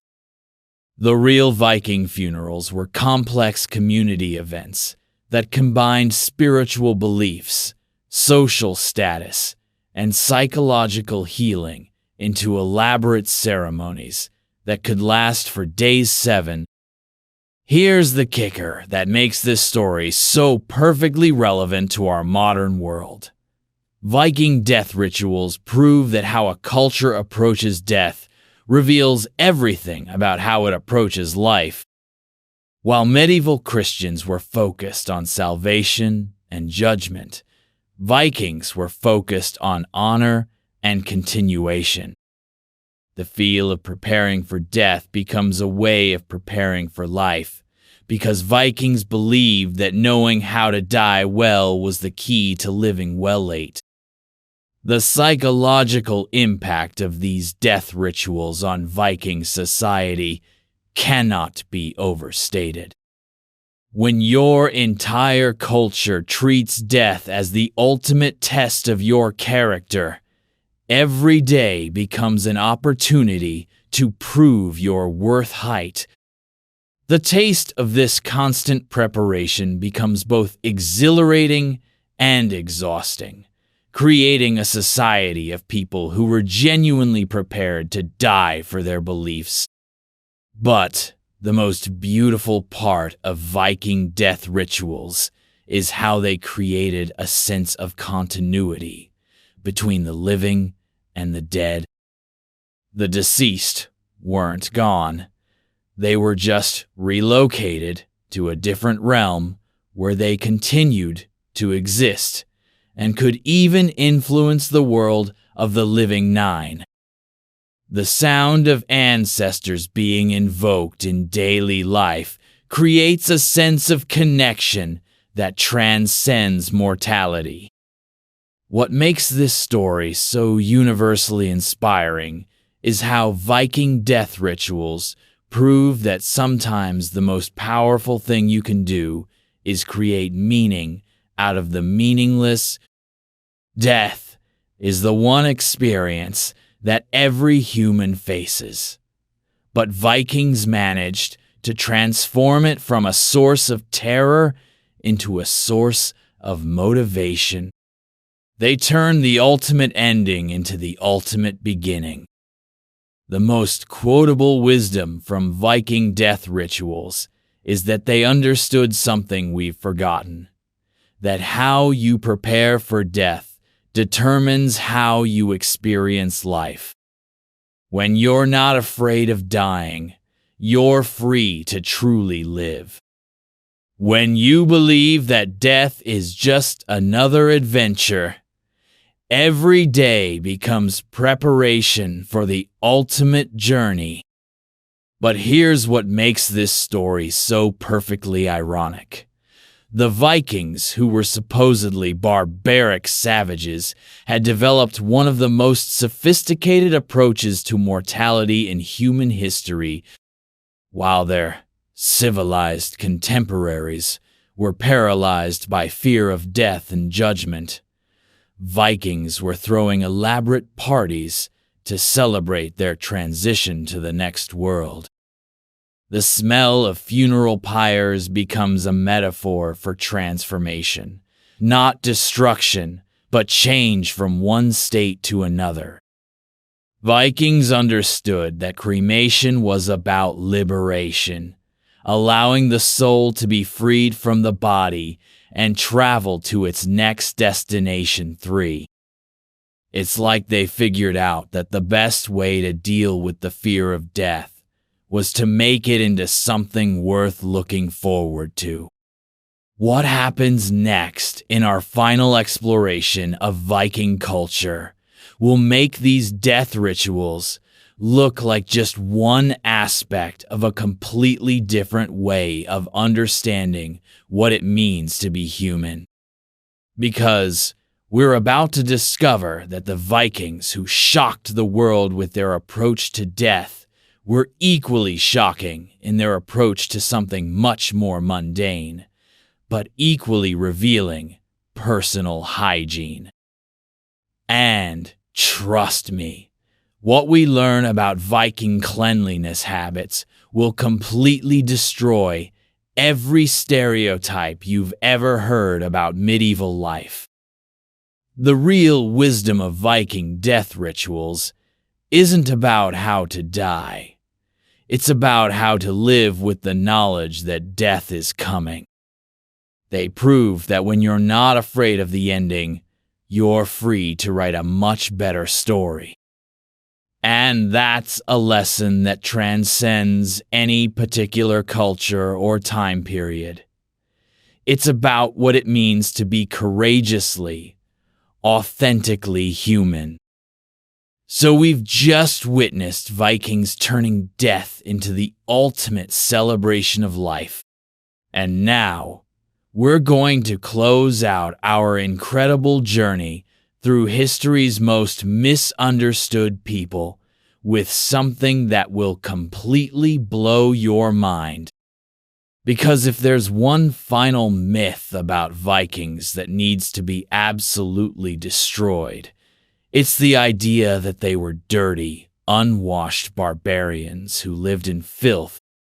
The truth is so shocking that it's going to make you question everything you thought you knew about medieval hygiene. And honestly, our Norse ancestors were probably cleaner than most people you know today. Picture this. You've just spent the last 2 hours with me, discovering that everything you thought you knew about history was basically wrong.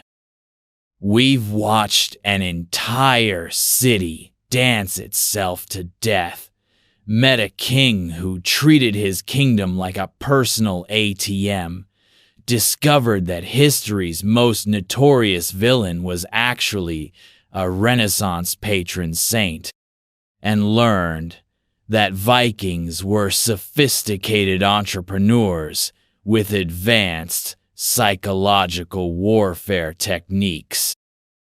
And now, as we wind down together, I'm about to tell you something that will make all those revelations seem like warm-up acts. The smell of lavender and herbs fills the air as we enter a typical Viking household, and the first thing that hits you isn't the stench of unwashed bodies that Hollywood has trained you to expect. Instead, you're greeted by the scent of soap, actual soap, made from animal fat and ash, carefully crafted to keep skin clean and healthy. The sound of water being heated for baths echoes through the longhouse, because Vikings didn't just bathe occasionally, they made personal hygiene a cultural priority. Here's the mind-blowing fact that's going to change everything.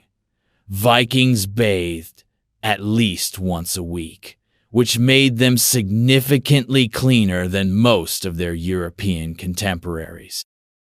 While medieval Christians were taught that bathing was sinful and that dirt was a sign of holiness, Vikings were scrubbing themselves down with homemade soap and taking pride in their appearance. It's like discovering that the people you thought were savages were actually running medieval spas. But wait, it gets even better. Vikings didn't just bathe. They had elaborate grooming rituals that would make modern influencers jealous. The feel of bone combs running through carefully maintained hair becomes a daily ritual, because Vikings understood that personal appearance was a form of social communication. They bleached their beards with lye to achieve fashionable blonde colors, used tweezers to pluck unwanted hair, and even had specialized ear spoons for cleaning their ears. Now, forget what you think you know about medieval people having terrible teeth and accepting bad hygiene as normal. Because Vikings were so obsessed with dental care that they filed decorative grooves into their teeth and used toothpicks made from precious metals. Archaeological evidence shows that Viking teeth were often in better condition than those of their supposedly more civilized neighbors. The taste of mint and herbs becomes familiar as Vikings chew on plants specifically chosen for their breath-freshening properties. Here's what makes this story so universally hilarious. While medieval Christian monks were writing about how bathing was a temptation of the flesh, Viking women were so clean and well-groomed that they were literally stealing husbands from other cultures. English and Irish sources complain about how Viking men were too attractive to local women because of their superior hygiene habits. It's like being so clean that you accidentally become an international heartthrob. The most quotable thing about Viking hygiene is that they proved cleanliness isn't just next to godliness, it's a competitive advantage.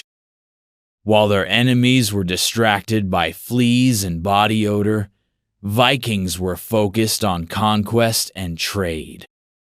They understood something that modern science has confirmed. When you feel clean and well-groomed, you perform better in every aspect of life. But here's where this story becomes so perfectly ironic.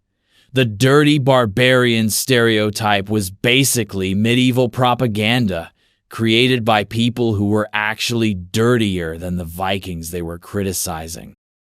Christian chroniclers who rarely bathed themselves wrote about Viking savagery, while the Vikings were literally the cleanest people in Europe.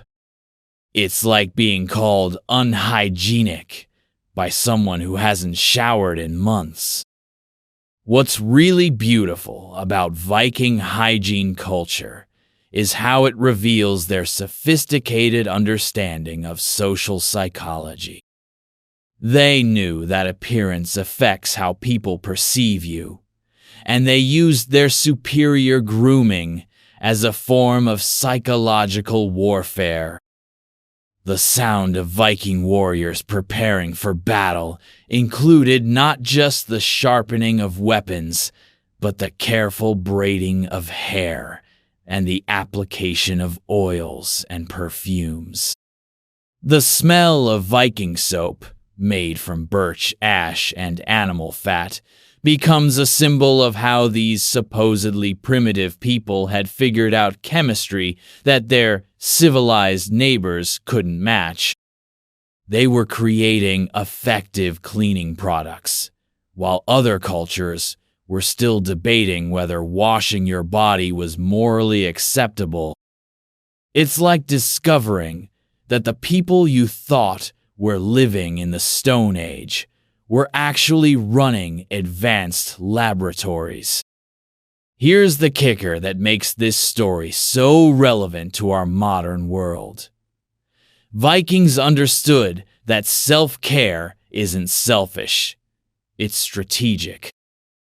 They treated personal hygiene as a form of armor, knowing that confidence comes from feeling good about yourself.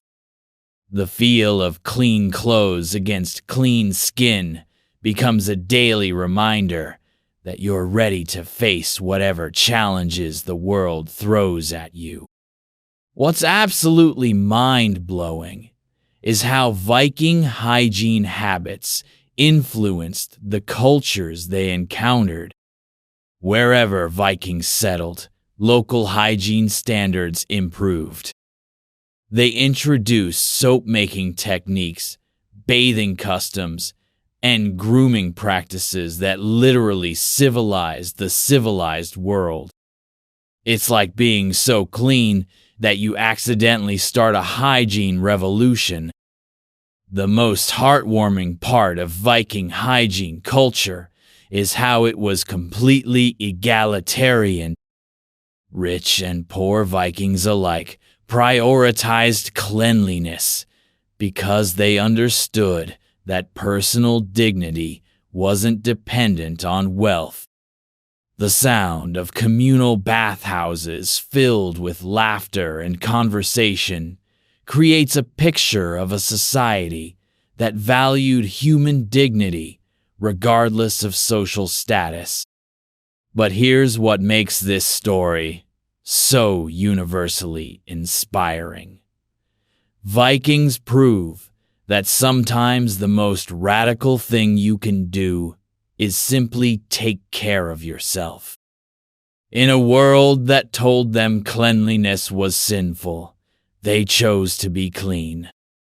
In a culture that said appearance didn't matter, they chose to look their best. They understood that self-respect starts with self-care, and that confidence is the best weapon you can carry into any battle. As we reach the end of our incredible journey together, I want you to think about what we've discovered. We've learned that people can literally dance themselves to death when caught in mass hysteria, that kings can be legends while being terrible rulers, that history's villains are often just misunderstood, and that the people we think of as barbarians were actually more sophisticated than their supposedly civilized neighbors. The taste of this knowledge is both sweet and bitter. Sweet because we've uncovered incredible truths. Bitter because we realize how much of what we thought we knew was wrong. But that's the beauty of history. It's not just about the past. It's about understanding that human nature is far more complex and fascinating than any stereotype could capture. The real lesson from our journey tonight is that every generation thinks they're more advanced than the ones that came before. But the truth is that humans have always been clever, creative, and capable of surprising us. The smell of Viking soap mingles with the scent of Renaissance art studios. The sound of dancing feet echoes with the clash of Crusader swords. And suddenly we realize that we're all part of the same incredible human story. So as you drift off to sleep tonight, remember that you're the descendant of people who survived dancing plagues and political scandals, who built legends and shattered stereotypes, who faced death with courage and life with creativity. You carry in your DNA the resilience of Strasbourg survivors, the ambition of Plantagenet kings, the intelligence of Renaissance patrons, and the self-respect of Viking warriors. The feel of clean sheets against your skin connects you to Vikings who understood that comfort and cleanliness are forms of self-respect. The sound of your own breathing reminds you that you're alive in a time when all of these incredible stories have become part of our shared human heritage.